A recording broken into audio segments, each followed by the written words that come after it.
సర్వకృపానిధి యగు మా దేవ, సర్వోన్నతుడ, సర్వశక్తిమంతుడ, సర్వాధికారి, సృష్టికర్త, ఇంతవరకు వెలకట్టలేని మీ కృపతో మమ్మల్ని సంధించి మీ సన్నిధి కాంతిలో మమ్మల్ని నడిపించి తండ్రి మా ఆయుష్కాలాన్ని పొడిగించి ప్రభా కాలము అనే విలువైన మీ బహుమానాన్ని, ఆయుష్కాలము అనే విలువైన మీ బహుమానాన్ని మాకు అనుగ్రహించి ఈ చివరి ఆదివారం ఈ సంవత్సరంలో మిమ్మల్ని ఆరాధించడానికి మమ్మల్ని అందరినీ మీ సన్నిధికి నడిపించిన విధానాన్ని బట్టి హృదయపూర్వకంగా కృతజ్ఞతాస్తుతులు చెల్లించుకొంచున్నాం తండ్రి. దయగలిగిన మా దేవ, మీ పిల్లలముగా మమ్మల్ని అందరినీ బలపరచండి. మీ సత్యవాక్యపు లోతులలోనికి మమ్మల్ని నడిపించండి. జ్ఞానం ఇవ్వండి, వివేకం ఇవ్వండి. అనేకమైన విజ్ఞాన సంగతులు మీ మనస్సులో నుండి ఆలోచించడానికి మాకు సహాయం చేయమని, జ్ఞానం అనుగ్రహించమని, కూడి వచ్చినటువంటి మీ బిడ్డల కుటుంబాలను దయతో జ్ఞాపకం చేసుకోమని, ప్రభు ఎంతమంది అయితే లైవ్ ద్వారా వీక్షిస్తున్నారో వారికి కూడా తండ్రి మీ యొక్క సహాయం అనుగ్రహించి మీ కృపలో వర్ధిల్లింప చేయమని క్రీస్తు నామంలో ఈ ప్రార్థన మనవులు అడుగుచున్నాం మా కన్న తండ్రి, ఆమేన్. ప్రియమైన దేవుని పిల్లలారా, దేవాది దేవుని మహాకృపను బట్టి ఈ విధంగా ఈ దినపు ఆరాధనలో దేవుని గురించినటువంటి విజ్ఞాన సంగతులు నేర్చుకోవటానికి తరలి వచ్చినటువంటి మీ అందరికీ మన ప్రభువును ప్రియరక్షకుడైన యేసుక్రీస్తు వారి శ్రేష్టమైన నామంలో నా హృదయపూర్వకమైనటువంటి వందనములు తెలియజేస్తున్నాను. సర్వోన్నతుడైన దేవుని మహాకృప నిత్యము మనందరికీ తోడైండి నడిపించునుగాక, ఆమేన్. ప్రియులారా, ప్రత్యేకంగా ఈ చివరి ఆదివారం క్రైస్తవులందరికీ ఉండే సెంటిమెంటు మీలో చాలామంది కూడా ఉండొచ్చు. ఎందుకంటే మొదటి ఆదివారం తప్పక ఆరాధనకు వెళ్ళాలి, సంవత్సరంలో మొదటి ఆదివారం తప్పకుండా ఆరాధనకు వెళ్ళాలి, అలాగే సంవత్సరంలో చివరి ఆదివారం కూడా తప్పకుండా ఆరాధనకి వెళ్ళాలి. జనవరి 1న వీలైతే దేవుని సన్నిధిలో కనబడాలి, డిసెంబర్ 31 కూడా వీలైతే దేవుని సన్నిధిలో కనబడాలి. ఇవి చాలామంది క్రైస్తవులకి తరాలుగా, నిన్న మొన్న కాదు, తరాలుగా నాటుకుపోయినటువంటి కొన్ని, మీరు జీర్ణించుకోలేకపోయినా ఆ పదం వాడాలి, ఇక్కడ తప్పదు. అరే మాకు జీర్ణించుకోవటం కష్టంగా ఉంది అని అన్నా కూడా ఆ పదాన్ని వాడాలి. ఆ పదమే మూఢ నమ్మకము అని. మూఢ నమ్మకము, దాన్ని ఒక అంధవిశ్వాసము అని కూడా అంటారు. ఈ అంధవిశ్వాసం ఏంటంటే, మిగిలిన ఆదివారాల్లో ఏ ఆదివారం లేని స్పెషాలిటీ చివరి ఆదివారానికి ఉంటుంది అని చాలామంది అనుకుంటారు. మిగిలిన ఆదివారాల్లో ఏ ఆదివారానికి దేవుడు ఇవ్వని ఘనత తొలి ఆదివారానికి ఇచ్చుంటాడు అని చాలామంది అనుకుంటారు. ఇలాంటి బలహీనతలు ఉన్న వాళ్ళని చాలామంది క్యాష్ చేసుకుంటూ ఉంటారు. ఏదేమైనా కానివ్వండి, మీ మూఢనమ్మకాలకి తిలోదకాలు ఇచ్చేసి ఈ సంవత్సరం అయినా ఆ మూఢనమ్మకాల్లో నుండి కొంచెం మీ అందరూ జ్ఞానవంతులుగా బయటికి రావాలని, దినాల్లా చూడటం ప్రారంభించాలని ప్రభు పేరట మీ అందరికీ ప్రేమపూర్వకంగా మనవి చేస్తున్నాను. రైట్, ఇక అసలు విషయానికి వస్తే, ఈ సంవత్సరం అంతా కూడా దేవుడు మనల్ని చల్లగా తన కృపలో భద్రపరిచి కాపాడి మరొక నూతన సంవత్సరంలోనికి మనల్ని ప్రవేశపెడుతూ ఉన్నాడు. ఇది సత్యం. దేవుడు మనకు ఎంతో గొప్పదైన జ్ఞానాన్ని అనుగ్రహిస్తున్నాడు. ఆయన మనకు తోడుగా ఉన్నాడు. ప్రతి క్షణం, సంవత్సరం వరకే ఉంది, ప్రతి క్షణం కూడా దేవుడు మనల్ని కాపాడుతూ మరో నూతన క్షణంలోనికి ప్రవేశపెడుతున్నాడు. సంవత్సరం అని అనుకోవాల్సిన అవసరం లేదు. అంటే సంవత్సరం అంటే పెద్దది కాబట్టి దాన్ని పరిగణనలోకి తీసుకుంటున్నాం, కానీ నెల దాటి నెలలోనికి వెళుతున్నాం అంటే అది గొప్ప కదా. పక్షం దాటి మరో పక్షంలోనికి అడుగు పెడుతున్నాం అంటే అది దేవుని కృప కాదా. వారం దాటి మరో వారంలోనికి అడుగు పెడుతున్నాం అంటే అది దేవుని మహాదయ కాదా. రోజు దాటి మరో రోజులోనికి వెళ్తున్నాం అంటే అది దేవుని చల్లని చూపు కాదా. గంట దాటి మరో గంటలోనికి, రాత్రి దాటి పగల్లోనికి, పగలు దాటి రాత్రిలోనికి, నిమిషం దాటి నిమిషంలోనికి, సెకండ్ దాటి సెకండ్లోనికి అడుగు పెడుతూ ఉన్నామంటే అది దేవుని యొక్క మహా గొప్పదైన ప్రేమ కదా. మీరు ఆలోచించండి.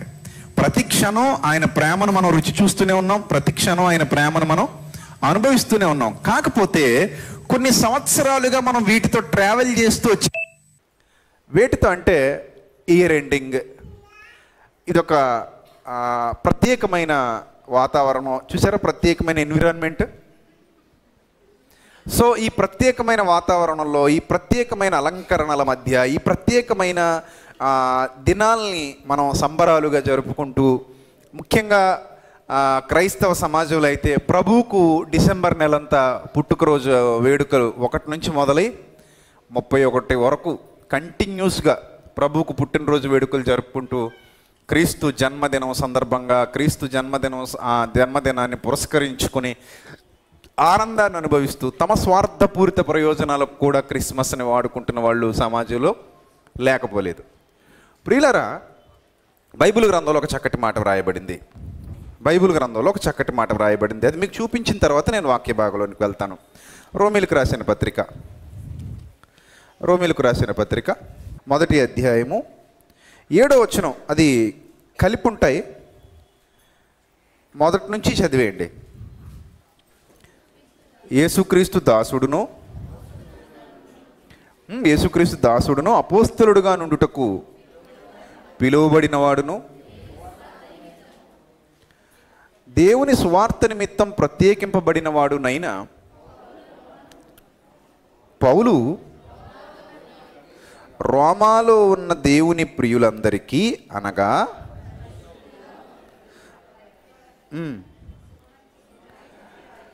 శుభమని చెప్పి వ్రాయునది మన తండ్రి అయిన దేవుని నుండి ప్రభువైన యేసుక్రీస్తు నుండి కృపా సమాధానములు మీకు కలుగునుగాక. పరిచయం, వాళ్ళకి ఈ పత్రిక రాస్తూ పరిచయ మాటలుగా ఈ యొక్క ఆశీర్వచనాలు ప్రభు పేరట తెలియచేశాడు. ఆ తదుపరి మాట్లాడుతూ, దేవుడు తన కుమారుడును మన ప్రభు అయిన యేసుక్రీస్తు విషయమైన ఆ సువార్తను పరిశుద్ధ లేఖనములందు తన ప్రవక్తల ద్వారా ముందుగా వాగ్దానము చేసెను. తన ప్రవక్తల ద్వారా ఈ సువార్తను ముందే వాగ్దానం చేసేశాడు. అంటే ప్రవక్తలు చాలా విషయాలను ముందుగానే ఏం చేశారు? రాసేశారు. ప్రవక్తలు చాలా విషయాలను ముందుగా ఏం చేశారు ప్రియులరా? రాశారు. అంటే ఈ ప్రవక్తలు వ్రాసినటువంటి విషయాలనే అపోస్తలులు నేర్చుకొని వాటిని సంఘాల్లో లేదా అన్యజనుల మధ్య బోధించడం అనేది జరిగింది. ఏమండి? అలా అనేకమైన విషయాలు ప్రవక్తలు వ్రాయగా అపోస్తలులు బోధించగా అది నేర్చుకుని ఈరోజు మనం కూడా ఏం చేస్తున్నాం? బోధిస్తున్నాం. కానీ కొత్త సిద్ధాంతాలు ఏవైతే క్రైస్తవ్యంలో పుట్టుకొచ్చాయో అవి ప్రవక్తల లేఖనాలను అనుసరించినవి కావు. ఆ ప్రవక్తల లేఖనాలను విసర్జించి వాటికి భిన్నంగా మనం సాగించేటువంటి కొత్త కార్యక్రమాలు కానివ్వండి, వాటికి భిన్నంగా మనం నిర్వహించేటువంటి కొత్త కార్యక్రమాలు కానివ్వండి, లేఖనాల వెలుగులో నుండి మనల్ని కొంత దారి తప్పించడానికి ఆస్కారం ఎక్కువగా కనబడుతుంది. రైట్. ఇక్కడ ఒక విషయాన్ని మీరు గమనించండి. దేవుని యందు ఆసక్తి మనకుంటే సరిపోదు. ఆ ఆసక్తి ఎలాంటిదై ఉండాలి? జ్ఞానానుసారమైనదై ఉండాలి. అందుకే బైబిల్ గ్రంథంలో ఒక మాట చెబుతున్నాడు, వారి ఆసక్తి జ్ఞానానుసారమైనది కాదు. ఈ జ్ఞానానుసారమైన ఆసక్తి దేవునికి ఇష్టమైనది. జ్ఞానం లేని ఆసక్తి కష్టమైంది. మీకు ఒక విషయం చెప్తాను. మానసిక దౌర్బల్యం ఉన్నవాళ్ళు కొంతమంది ఉంటారు. వాళ్ళు పసిపిల్లలను ముద్దాడతారు. ఎలాగో తెలుసా? గట్టిగా గిల్లి. నిజం ఇది.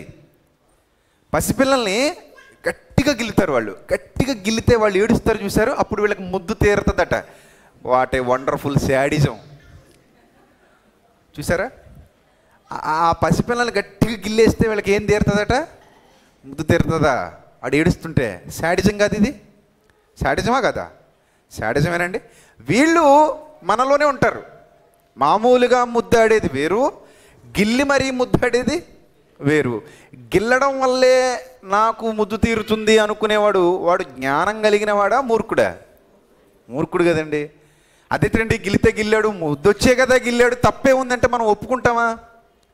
అది అంగీకార యోగ్యమా? కాదు కదా. ఇన్ ది సేమ్ వే దేవుడు కూడా నీ ఆసక్తి జ్ఞానానుసారంగా ఉంటే యాక్సెప్ట్ చేస్తాడు. నీ ఆసక్తి ఎంత ఎత్తులో ఉన్నది జ్ఞానానుసారంగా లేకపోతే యాక్సెప్ట్ చెయ్యడు. ఈ విషయాన్ని ప్రతి ఒక్కరు గమనించాలి బైబిల్ ప్రకారంగా. అందుకే వారి ఆసక్తి జ్ఞానానుసారమైనది కాదు. ఇశ్రాయేలీలు భక్తి పరులుగా కనబడుతున్నారు, చాలా భక్తి చేస్తున్నారు, చాలా భక్తి భావాలు కలిగిన వాళ్ళుగా ఉన్నారు. కానీ వాళ్ళ ఆసక్తి ప్రవక్తల లేఖనాలను అనుసరించి ముందుకు కొనసాగేదిగా లేదు, ప్రవక్తల లేఖనాల మీద ఆధారపడినదిగా లేదు. ఎలయనగా వారు దేవుని నీతిని ఎరుగక తమ స్వనీతిని స్థాపింప బూనుకొనుచు దేవుని నీతికి లోబడలేదు అన్నాడు. చూసారా, దేవుని నీతి ఉంది, స్వనీతి ఉంది. వాళ్ళు స్వనీతి వైపుకి వెళ్ళిపోయారు తప్ప దేవుని నీతికి లోబడలేదు. ఇప్పుడు చాలామంది ఏమనుకుంటారంటే ఈ క్రిస్మస్ నెల, ఈ డిసెంబర్ నెల రాగానే ఆ వాతావరణం వేరు, అసలు మనం ఎంత వద్దనుకున్నా ఆహ్లాదకరమైన వాతావరణం మనల్ని పలకరిస్తుంది, ఆటోమేటిక్గా మనం దానిలోకి ఇన్వాల్వ్ అయిపోతాం, అదొక రకమైన ఆకర్షణ ఉంది ఈ నెలలో, కాబట్టి ఇంక మనం తప్పదు ఇన్వాల్వ్ అయిపోతాం. ఇన్వాల్వ్ అయిపోయిన తర్వాత వాళ్ళతో పాటు ఏకమైపోతాం అని అనుకుంటే అది పొరపాటు ప్రియులారా. అది నీ మనసుకు నువ్వు అలా అలా ఫీడింగ్ ఇచ్చేసావు, నీ మనసుకి నువ్వు అలా నేర్పించేసావు, నీ మనసుకు నువ్వు అలా నేర్పించేసావు కాబట్టి నీ మనసు అలా అనుకుంటుంది. అదే నీ మనసుకు అలా నేర్పించకుండా వేరేలా నేర్పిస్తే నీ మనసు వేరేలా అనుకునేది. సో కొన్ని సంవత్సరాల పాటు అలాగ అలవాటు పడిపోయారు. వాస్తవానికి క్రీస్తు పుట్టుకకు సంబంధించి ఖచ్చితమైన తేదీలు దేవుడు ఎందుకు బైబిల్ గ్రంథంలో ఖచ్చితంగా స్పష్టంగా బయట పెట్టలేదు? ఎందుకు బయట పెట్టలేదు అని అంటే, ఒక విషయాన్ని మరలా స్పష్టం చేస్తున్నాను మీకు. ప్రపంచంలో మనుషులు చాలామంది పుడతారు. ఎందుకు పుడతారు చెప్పండి? మీరు అందరూ ఎందుకు పుట్టారు? నువ్వు ఎందుకు పుట్టావు అని ప్రతి మనిషిని అడిగితే బ్రతకటానికే పుట్టాను, నేను బ్రతకటానికి పుట్టాను కాబట్టి బ్రతుకుతున్నాను, నువ్వు బ్రతకటానికి పుట్టావు కాబట్టి బ్రతుకుతున్నావు, మీరు బ్రతకటానికి పుట్టారు కాబట్టి బ్రతుకుతున్నారు. ప్రపంచవ్యాప్తంగా ఏ మనిషినైనా అడగండి, వాడు ఎందుకు పుట్టాడు అంటే నేను బ్రతకటానికి పుట్టాను, జీవించటానికి పుట్టాను, జీవించటానికి పుట్టాను, ఈ సమాధానమే వస్తుంది. కానీ ప్రపంచంలో ఒకే ఒక వ్యక్తి పుట్టుక దగ్గరికి వెళ్ళి పరిశీలిస్తే నువ్వెందుకు పుట్టావయ్యా అని అడిగితే అక్కడి నుంచి వచ్చే ఒకే ఒక్క సమాధానం ఏంటో తెలుసా? నేను చనిపోవటానికి పుట్టాను అని. అది మనం చనిపోవా? మరి మనము చనిపోతాం కదా.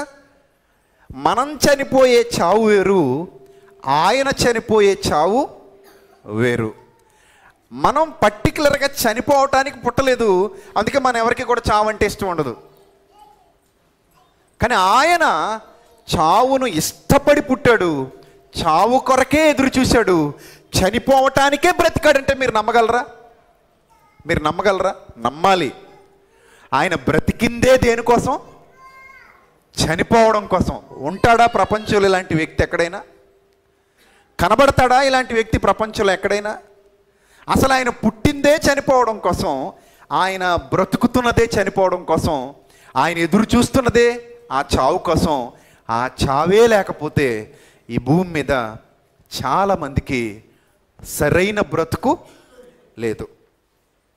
మానవాళిని విడిపించటానికి ప్రభువు చేసిన మహా ఉన్నతమైన త్యాగం ఆయన మరణం. అందుకే ప్రవక్తల లేఖనాల్లో కూడా ఎక్కువ శాతం, ఎక్కువ వచనాలు పాత నిబంధన గ్రంథంలో ఆయన మరణాన్ని ఎక్కువ చూపిస్తూ ఉంటాయి, ఆయన మరణం గురించి ఎక్కువ ప్రస్తావిస్తూ ఉంటాయి. ఆయన మరణం ద్వారానే విమోచన, రక్షణ, విడుదల ఇవన్నీ మనకు లభిస్తున్నాయి కనుక వాటిని ఎక్కువ ఫోకస్ చేశారు వాళ్ళు, వాటిని ఎక్కువ ఎస్టాబ్లిష్ చేశారు. ఇప్పుడు మీరు జాగ్రత్తగా ఆలోచిస్తే మరి డిసెంబర్ నెల చాలామంది ఈ మధ్యకాలంలో ఫేస్బుక్లో డిసెంబర్ 25ని పుట్టాడు, 8వ రోజున సున్నతి చేశారు, అదేమో జనవరి 1 అని వాళ్ళకి నచ్చినట్టుగా ఏవో చరిత్రని అదని ఇదని చాలా విషయాలు చెప్పుకొని వచ్చేసారు. అది కూడా మన వాళ్ళు చాలామంది నమ్మి వాటిని షేర్ చేసేశారు. ఇప్పుడు నేను మాట్లాడుతున్నది ఏంటంటే, నేను ఎవరికి వ్యతిరేకంగా మీరు ఎలా చేయొద్దు అలా చేయొద్దు అని నేను చెప్పట్లా. మీరు భోజనం చేసినా పానం చేసినా ఎవరి మహిమ కొరకు చేయాలి? దేవుని మహిమ కొరకు చేయాలి. దేవుని మహిమ కొరకు చేసే ఏ కార్యక్రమానికైనా సరే ఒక దైవజనుడిగా శిరస్సు వంచి పాదాభివందనం చేస్తాను, దాన్ని నేను సపోర్ట్ చేస్తాను. అది దేవునికి మహిమ తీసుకొచ్చేదైతే. దేవునికి మహిమ తీసుకొచ్చే కార్యక్రమం కానప్పుడు, అదొక వ్యర్థమైన ఆచారం అయినప్పుడు, దానివల్ల 10 మంది జీవితాలు పాడవుతున్నప్పుడు, ఆత్మీయంగా వెనకడుగు వేసే పరిస్థితులు తలెత్తుతున్నప్పుడు ఒక దేవుని సేవకుడిగా నేను దాన్ని అంగీకరించను, దాన్ని నేను జీర్ణించుకోలేను. దాని గురించి నేను బాహాటంగా మాట్లాడడానికి, ఎన్ని అవమానాలకైనా ఎదురుపడటానికి ధైర్యంగా ముందుకెళ్తాను, సిద్ధపడతాను. ఇక్కడ ఒక విషయాన్ని మీరు గమనించాలి. యేసుక్రీస్తు ప్రభువారి పుట్టుక, దాని గురించి బైబిల్లో ఏమైనా సమాచారం ఉందా? నిజంగానే వీళ్ళందరూ చెప్తున్నట్టు డిసెంబర్లోనే జన్మించాడా, డిసెంబర్ 25నే జన్మించాడా?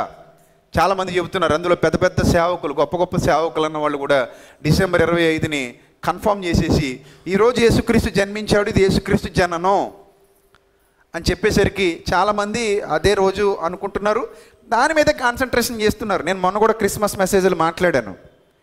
మీరు ఇంకా క్రీస్తు జననాన్ని పట్టుకుని వేలాడితే ఆయన మరణం అయిపోయింది, మరలా తిరిగి రాబోతున్నాడు, దీని గొడవ ఏంటి చెప్పండి అని. అసలైంది ఆయన మరణమే. ఆయన ప్రపంచానికి బాహాటంగా తెలియబడింది కూడా ఆయన మరణాన్ని బట్టే. అపోస్తలుడైన పౌలు అంటాడు, సిలువ వేయబడిన క్రీస్తును తప్ప మీ మధ్య మరి దేనిని నేను ఎరుగకుంటిని అంటాడు. అంత బలంగా ఆయన మరణం మీద డిపెండ్ అయిపోయి బ్రతికిన వాళ్ళు అపోస్తలులు. అయితే ప్రియులరా, మరి యేసుక్రీస్తు ప్రభు వారి జననం గురించి ఏదైనా సమాచారం మనకు బైబిల్లో ఆ లింక్ ఏమైనా మనం పట్టుకోగలమా? ఏదైనా పరిశోధన చేస్తే, బైబిల్ బాగా చదివితే, బైబిల్ బాగా అధ్యయనం చేస్తే అవి ఏమైనా మనకు దొరుకుతాయా అని అంటే, ఇక్కడ ఒక విషయాన్ని మీరు గమనించాలి.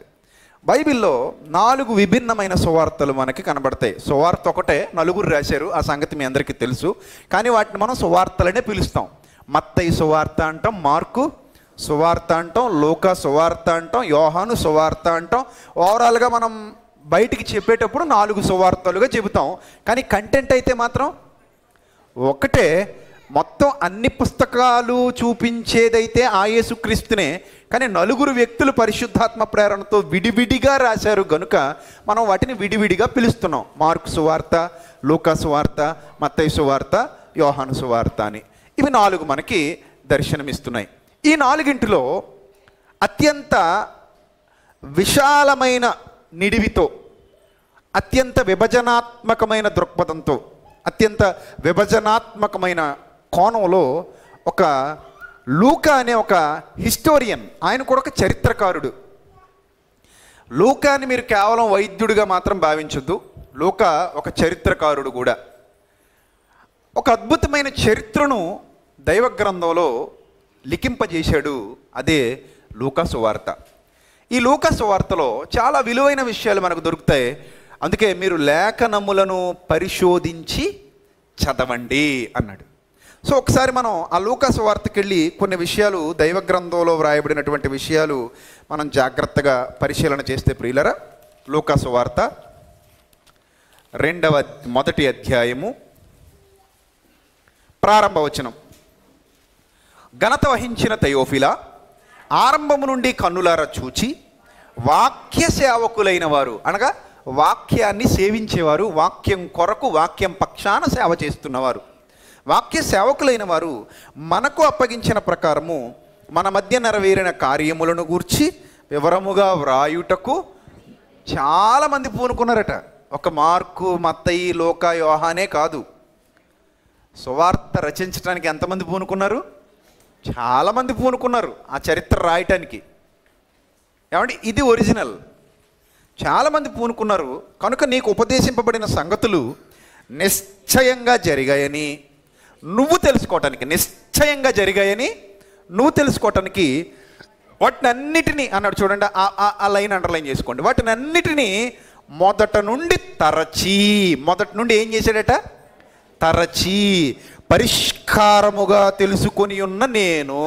అంటే యేసుక్రీస్తు ప్రభు వారి పుట్టుకను గురించి ఒక అవగాహన ఉన్నవాడు ఎవరు? లూకా. ఎందుకంటే వాటన్నిటినీ తరచి పరిష్కారముగా తెలుసుకున్న నేను నీ పేరట వాటిని గూర్చి వరుసగా రచించుట యుక్తమని ఎంచితిని అన్నాడు. బైబిల్ చదివేటప్పుడు ప్రతి పదాన్ని అర్థం చేసుకుంటూ జాగ్రత్తగా చదువుకుంటూ వెళ్ళాలి. గుడ్డిగా చదువుకుంటూ వెళ్ళిపోతాను, ఏదో చదువుకుంటూ వెళ్ళిపోతాను అనుకుంటే మనకు దానివల్ల నో యూజ్. సో ఈరోజు చాలామంది అలాగే చేస్తున్నారు. ఇంక మొత్తానికి కొంతమందికి అయితే అసలు బైబిలే తెలీదు, వాళ్ళు మాత్రం చాలా టాప్ పొజిషన్లో ఉన్నారు. వాళ్ళని చూస్తుంటే ఒక్కోసారి నవ్వు వస్తూ ఉంటుంది. ఎందుకంటే గుడ్డివాడికి త్రోవ చూపిస్తూ ఉంటాడు. ఇంక వీళ్ళందరూ గుడ్డోళ్ళు అయినప్పుడు వాడు కొంత మెల్లున్నా నో ప్రాబ్లం అనుకుంటారు వీళ్ళు కదా. సో అలా అయిపోయాయి పరిస్థితులు. దానివల్ల ఏమో పరిపూర్ణమైన అవగాహన చాలామందికి ఉండట్లేదు, బైబిల్ నేర్చుకోవాలన్న ఉత్సుకత తగ్గిపోతుంది. రైట్, ఇప్పుడు జాగ్రత్తగా మనం గమనిస్తే ఇక్కడ లోకా గారు ఒక హింట్ ఇచ్చేశారు. ఆ హింట్ ఏంటంటే, వాటన్నిటినీ మొదట నుండి తరచి పరిష్కారముగా తెలుసుకొని ఉన్న నేను నీ పేరట వాటిని గూర్చి వరుసగా రచించుట యుక్తమని ఎంచితిని అని మొదలు పెడుతున్నాడండి. ఒక చరిత్ర. యేసు పుట్టిన దగ్గర నుంచి మొదలు పెట్టట్లేదు ఇక్కడ చరిత్ర, ఇంకొంచెం వెనక్కి వెళ్ళి వస్తున్నాడు. ఎవరు? లూకా గారు వెనక్కి వెళ్తున్నాడు. పుట్టుక దగ్గర నుంచి రావట్లేదు సుమా, ఇంకా వెనక్కి వెళ్తున్నాడు. అర్థం కావడానికి పరిష్కారంగా అన్నాడు, అందుకే పరిష్కారంగా. ఇప్పుడు లూకా గారికి ఉన్న మైండ్ మనకి ఉంటే, ఆయన ఏదైతే కొంత గ్యాదర్ చేసుకున్నాడో ఆ విషయాన్ని మనం కూడా కొంత గ్యాదర్ చేసుకోవచ్చు అన్నది పరిశుద్ధాత్మ యొక్క భావన. కనుకనే ఆయన ఆ విధంగా ప్రేరేపించి వ్రాయించాడు. అంత మాత్రాన మనం దాన్ని బేస్ చేసుకుని పుట్టుక మీద కాన్సన్ట్రేషన్ చెయ్యండి అని కాదు. ఆయన పుట్టిందే దేనికోసం, దీన్ని మర్చిపోకూడదు. క్రీస్తు పుట్టిందే దేనికోసం? చావు కోసం, మరణం కోసం పుట్టాడు. మనం మరణం కోసం పుట్టలేదు. నేను చావటం కోసం పుట్టలేదు. మీకు ఒక విషయం చెప్తాను. మీరు ఎప్పుడైనా సరే పిల్లల్ని ఎత్తుకున్నప్పుడు, ఉదాహరణకి నాకు బాబు పుట్టాడు, ఆ బాబుని నేను చేతి ఎత్తుకున్నప్పుడు నేను ముద్దుగా మాట్లాడుతూ, అరే నాన్న నువ్వు ఎవరి కోసం పుట్టావు నాన్న? దేవుని కోసం పుట్టావు. నువ్వు ఎవరి కోసం బతకాలి నాన్న? దేవుని కోసం బ్రతకాలి. ఈ మాట నేను ఎప్పుడూ ఆ బాబుతో మాట్లాడుతూ ఉంటాను. పుట్టినప్పటి నుంచి ఇప్పటి వరకు వాడిని ఎత్తుకున్న ప్రతిసారి నేను ఇలా మాట్లాడుతూనే ఉన్నాను. నువ్వు దేవుని కోసం పుట్టావు, దేవుని కోసం బ్రతకాలి. సో నా ఉద్దేశం ఏంటంటే, వాడి జీవిత పరమార్థం వాడికి అర్థమవుతుంది. ఈ విషయాన్ని నేను పదే పదే మాట్లాడటం వల్ల వాడి మైండ్లో ఇది రిజిస్టర్ అయిపోతుంది, వాడు తెలుసుకుంటాడు అనేది నా యొక్క భావన. ఇప్పుడు మీ పిల్లలకు మీరైనా సరే అదే చెప్తారు, నువ్వు దేవుని కోసం పుట్టావు, దేవుని కోసం బ్రతకాలి కదా. మనం చెప్పుకోవాలనుకున్నప్పుడు పెద్దలకి చెప్పేటప్పుడు కూడా ఏమని చెప్తావు? నువ్వు దేవుని కోసం పుట్టావు, దేవుని కోసం బ్రతకాలి అని చెప్తాం. కానీ యేసుక్రీస్తు ప్రభు వారి విషయంలో ఆ మాట వర్తించదు. ఆయనకి ఎలా చెప్పాలో తెలుసా? దేవుడు నిన్ను పుట్టించాడు, నువ్వు ఆయన కొరకు ఆయన చిత్తానుసారంగా చనిపోవాలి. చూసారా? దేవుని కొరకు నువ్వు బ్రతకాలి కాదు, దేవుని పక్షాన, దేవుని కొరకు, దేవుని చిత్త ప్రకారముగా నువ్వేమైపోవాలి? చనిపోవాలి. నేను చచ్చిపోవటం వల్ల ఈ ప్రపంచానికి ఏం వెలుగు రాదు, నువ్వు చచ్చిపోవటం వల్ల ఈ ప్రపంచానికి ఏం వెలుగు రాదు. నీ చావు వల్ల దేవుని చిత్తమే నెరవేరదు, నా చావు వల్ల ఈ ప్రపంచానికి ఒరిగేదేమీ లేదు, దేవుని చిత్తమేమీ నెరవేరదు. కానీ యేసుక్రీస్తు ప్రభు వారి చావు వలననే ఈ ప్రపంచానికి మహద్భాగ్యం దక్కింది, రక్షణ భాగ్యం లభించింది. అందుకే అపోస్తలులు అంటారు, సిలువ వేయబడిన క్రీస్తును తప్ప మరి దేనిని నేను మీ మధ్య ఎరుగకుందును. సువార్తకు డెఫినేషన్ ఇస్తూ కూడా పౌలు జననంతో ప్రారంభించలేదు. దేంతో ప్రారంభించాడు? సువార్తకు డెఫినేషన్ ఇస్తూ కొరింథీయులకు రాసిన మొదటి పత్రిక 15వ అధ్యాయంలో మొదటి 3 వచనాల్లో జననంతో ప్రారంభించలేదు, ఆయన మరణంతో ప్రారంభించాడు.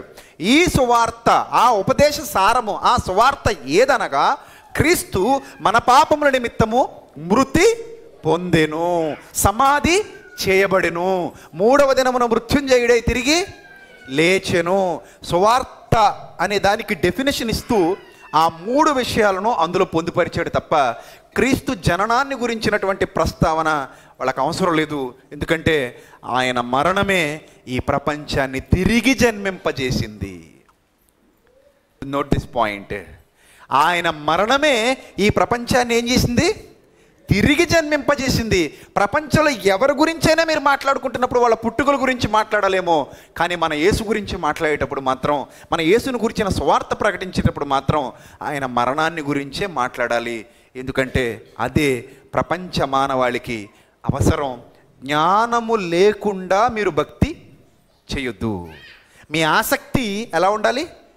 జ్ఞానానుసారముగా ఉండాలి. సో మీకు ఈ విషయాలు అర్థమవుతున్నాయని నేను భావిస్తున్నాను. ఇప్పుడు అసలు పుట్టుక గురించి ఏదైనా ఇన్ఫర్మేషన్ ఉందా?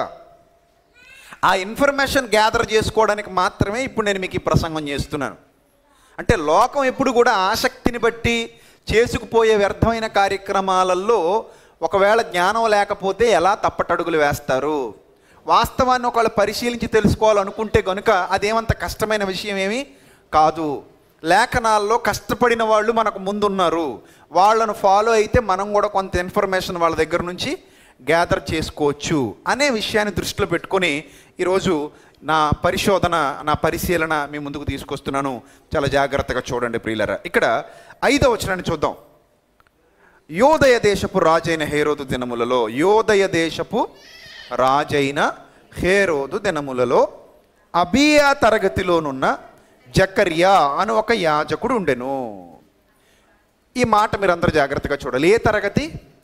అబీయా తరగతి. ఇక్కడున్న వ్యక్తి పేరు ఏం పేరు? జకర్యా. అతని భార్య అహరోను కుమార్తెలలో ఒకతే, ఆమె పేరు ఎలీషబెతు. వీరిద్దరూ కూడా ప్రభు యొక్క సకలమైన ఆజ్ఞల చొప్పున, న్యాయ విధుల చొప్పున నిరపరాధులుగా నడుచుకుంటూ దేవుని దృష్టికి నీతిమంతులై ఉన్నారు. ఎలీషబెతు గొడ్రాలైనందున వారికి పిల్లలు లేరు, మరియు వారిద్దరు కూడా బహుకాలము గడిచిన వృద్ధులైరి. ఇక్కడ మనం జాగ్రత్తగా గమనిస్తే అబీయా తరగతిలో ఈ జకర్యా అనే ఆయన సేవ చేస్తున్నాడు. అబీయా అనే అతను జకర్యాకి పితరుడు. అక్కడి నుంచి మనం నరుక్కుంటూ వస్తే చాలా విషయాలు ఇక్కడ మనకు దొరికేస్తాయి. చాలా ఈజీగా మనం ఈ చిక్కుముడి విప్పేయచ్చు. సో ఇప్పుడు మనం జాగ్రత్తగా ఆలోచిస్తే ఎలీషబెత్ కానివ్వండి, జకర్యా కానివ్వండి, ఇద్దరు కూడా బహుకాలము గడిచిన వృద్ధులైపోయారు. ఆమె గొడ్రాలు. ఆ భార్యాభర్తలు ఇద్దరు తమ సంసార ధర్మాన్ని నిర్వర్తిస్తున్నారు, కానీ ఆ అండం ఎందుకో ఫలదీకరణం చెందట్లేదు. ఆమె గర్భాన్ని అప్పటి వరకు ధరించలేదు. అది విషయం. ఎందుకు ధరించలేదు అంటే దేవుడు కొన్ని ప్రణాళికలు కలిగి ఉంటాడు మనందరి విషయంలో. మనం ఎలా ఉన్నా, ఏ స్థితిలో ఉన్నా దేవునికి ఉపయోగపడగలం. ఏ స్థితిలో ఉన్నా సరే ఆయనకంటూ కొన్ని ప్రణాళికలు ఉంటాయి. ప్రతి మనిషి విషయంలో కొన్ని ప్రణాళికలు ఉంటాయి. ప్రభువా నన్ను సంపూర్ణంగా వాడుకో అంటే ఎవరినైనా వాడుకోగలడు. గాడిదనే వాడుకున్నాడు, నిన్ను వాడుకోలేడు. చేపను వాడుకున్నాడు, నిన్ను వాడుకోలేడు. కోడిని వాడుకున్నాడు, నిన్ను వాడుకోలేడు. కాకుల్ని వాడుకున్నాడు, నిన్ను వాడుకోలేడు. ఏమండి, ఎవరినైనా ఆయన యూజ్ చేసుకోగలడు. పశువుల్ని, పక్షుల్నే వాడుకున్న దేవుడు, పావురాన్ని, నల్ల పావురాన్ని వాడుకున్న దేవుడు మనుషుల వంటి దేవుని పిల్లల వంటి మనల్ని ఎందుకు వాడుకోడండి? మీరు ఆలోచించండి కదా. కాబట్టి ఆయనకి ప్రతి మనిషి విషయంలో ఒక ప్రణాళిక ఉంటుంది. ఆయన ఆలస్యానికి కూడా ఒక కారణం ఉంటుంది. ఇప్పుడు మనం జాగ్రత్తగా పరిశీలన చేస్తే ఈ అబీయా తరగతి అంటే ఇది యాజకుల తరగతి. ఈ యాజకుల తరగతి అనేది ఎప్పుడు నియమించబడింది అని అంటే అహరోను కాలంలో నియమించబడలేదు ఈ తరగతి. అహరోను వంశస్థులు యాజకీయం చేయాలి, కానీ అప్పుడు పర్టికులర్గా ఒక టైమింగ్స్ అనేది, ఒక షెడ్యూల్ అనేది వాళ్ళకి ఇవ్వలేదు. కానీ వీళ్ళకి షెడ్యూల్ ఎప్పుడు ఇచ్చారంటే దావీదు గారి కాలంలో ఇచ్చారు. మందిర నిర్మాణం జరిగించాలన్న టైంలో యాజకత్వం అనేది కంపల్సరీ అని నిర్ధారణ చేసినప్పుడు దావీదు గారు గాయకుల విషయంలో కానివ్వండి, సేవకుల విషయంలో కానివ్వండి, సైన్యం విషయంలో కానివ్వండి, లేకపోతే యాజకత్వం విషయంలో కానివ్వండి, ఎక్కడ కూడా ఆయన కాంప్రమైజ్ అవ్వలేదు. అన్ని విషయాల్లో కూడా చాలా కేర్ తీసుకున్నాడు. ఆ టీం అంతటిని నియమించేశాడు అప్పుడే. అలా నియమించబడిన టీం గురించి మనం ఆలోచించడానికి ముందు మీకు ఒక క్యాలెండర్ గురించి తెలియాలి. ఇదిగో మీరు ఇక్కడ చూస్తున్నారు, దాన్ని ఇలా తిప్పండి. నేను మీకు ఇప్పుడు ఒక క్యాలెండర్ చూపిస్తున్నాను, జాగ్రత్తగా చూడండి. దీన్ని హీబ్రూ క్యాలెండర్ అలాగే మన క్యాలెండర్తో దీన్ని కంపేర్ చేస్తూ హీబ్రూ క్యాలెండర్. ఎందుకు హీబ్రూ క్యాలెండర్ అంటున్నానంటే ఇప్పుడు మనం వాడుతున్నటువంటి క్యాలెండర్ని యూదులేం వాడేవారు కాదు. మన ఇంగ్లీష్ నెలలు వేరు, యూదులు వాడేటువంటి హెబ్రీ క్యాలెండరు వేరు. యూదులు వాడేటువంటి హీబ్రూ క్యాలెండర్లో ఫస్ట్ నెల అబీబు నెల. ఈ అబీబు నెల అనేది ఎప్పుడు ప్రారంభమవుతుంది అని అంటే మార్చి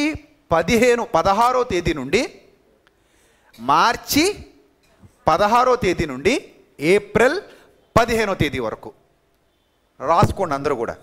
ఇది ఎక్కడ ప్రారంభమైంది?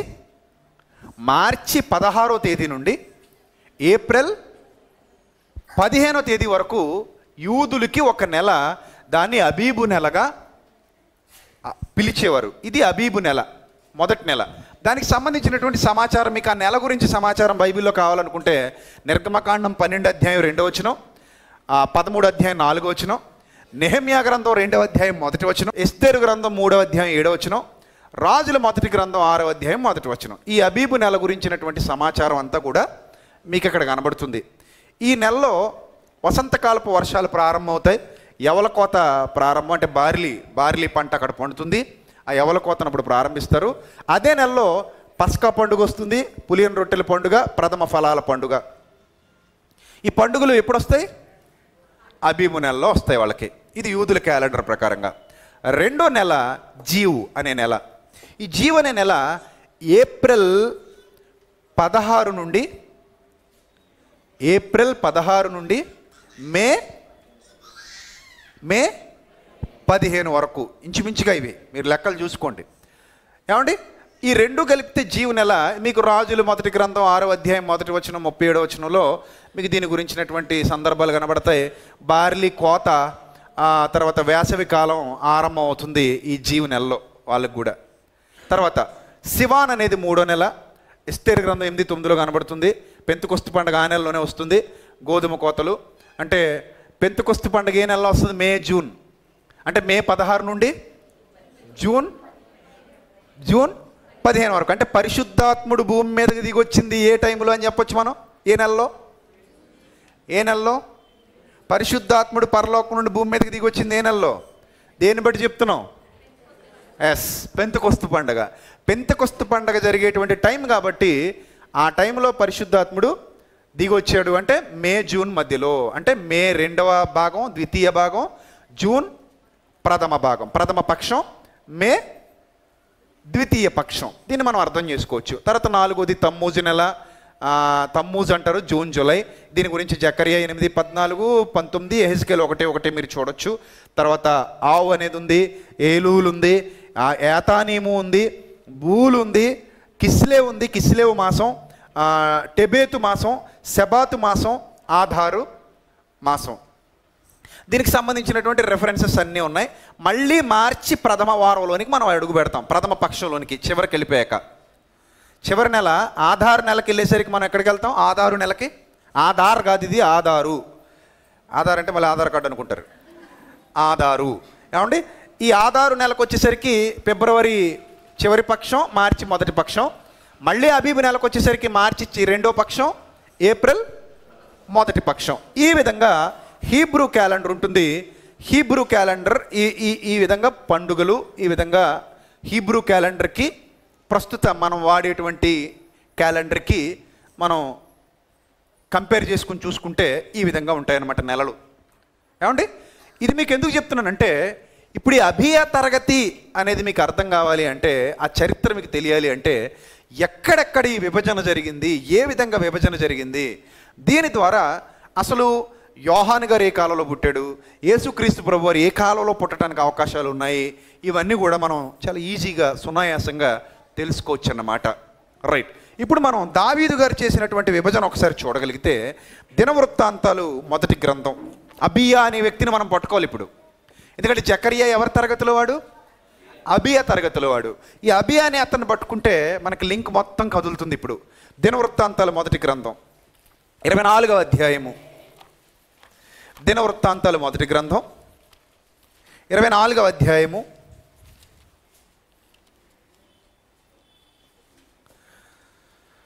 మొదటి నుంచి చూద్దాం. అహరోను సంతతి వారికి కలిగిన వంతులేవనగా, వంతులు, ఇక్కడ వంతులు ఇస్తున్నది ఎవరు? దావీదు గారి కాలంలో జరుగుతున్నాయి అన్నమాట ఇవి. వంతులేవనగా అహరోను కుమారులు నాదాబు, అబీహు, ఎలియాజరు, ఈతామారు. ఈ నాదాబు, అబీహు సంతతి లేకుండా తమ తండ్రి కంటే ముందుగా చచ్చిపోయారు గనుక ఎలియాజరు, ఈతామారు యాజకత్వం చేస్తూ వచ్చారు. 2 కుమారులు, నలుగురికి 2 పోయారు, 2 యాజకత్వం చేస్తూ వచ్చారు. దావీదు ఎలియాజరు సంతతి వారిలో సాదోకును, ఈతామారు సంతతి వారిలో అహిమెలకును ఏర్పరిచి వారి వారి జనము యొక్క లెక్కను బట్టి పని నియమించాడట. ఎవరు నియమించింది? దావీదు గారు. అప్పుడు చూడండి జాగ్రత్తగా, వారిని ఏర్పరచుటలో 4వ వచనం, ఈతామారు సంతతి వారిలోని పెద్దల కంటే ఎలియాజరు సంతతి వారిలోని పెద్దలు అధికులుగా కనబడిరి. ఇద్దరు ఉన్నారు కదా, 2 సంతతుల్లోనూ 2 యాజకులకి 2 కుమారులు. ఈ 2 కుమారుల్లోనూ మళ్ళీ కుమారులు పుడతారు కదా వాళ్ళకి. అందులో ఎవరి కుమారులు ఎక్కువ ఉన్నారట? ఈతామారు సంతతి వారిలోని పెద్దల కంటే ఎలియాజరు సంతతిలోని వారి పెద్దలు ఎంతమంది ఉన్నారట? అధికులుగా ఉన్నారు, అంటే ఎక్కువ మంది ఉన్నారు. ఏమండి? రైట్. ఆ తర్వాత ఎవరెవరు ఎంతమంది ఉన్నారో చెప్తున్నారు చూడండి. కనుక ఎలియాజరు సంతతి వారిలో 16 మంది తమ పితరులింటి వారికి పెద్దలుగా, ఈతామారు సంతతి వారిలో 8 మంది. ఏమండి? ఈ అహరోను సంతానం వీళ్ళు. దావీదు గారి కాలానికి వచ్చేసరికి ఉన్నవాళ్ళు వీళ్ళు.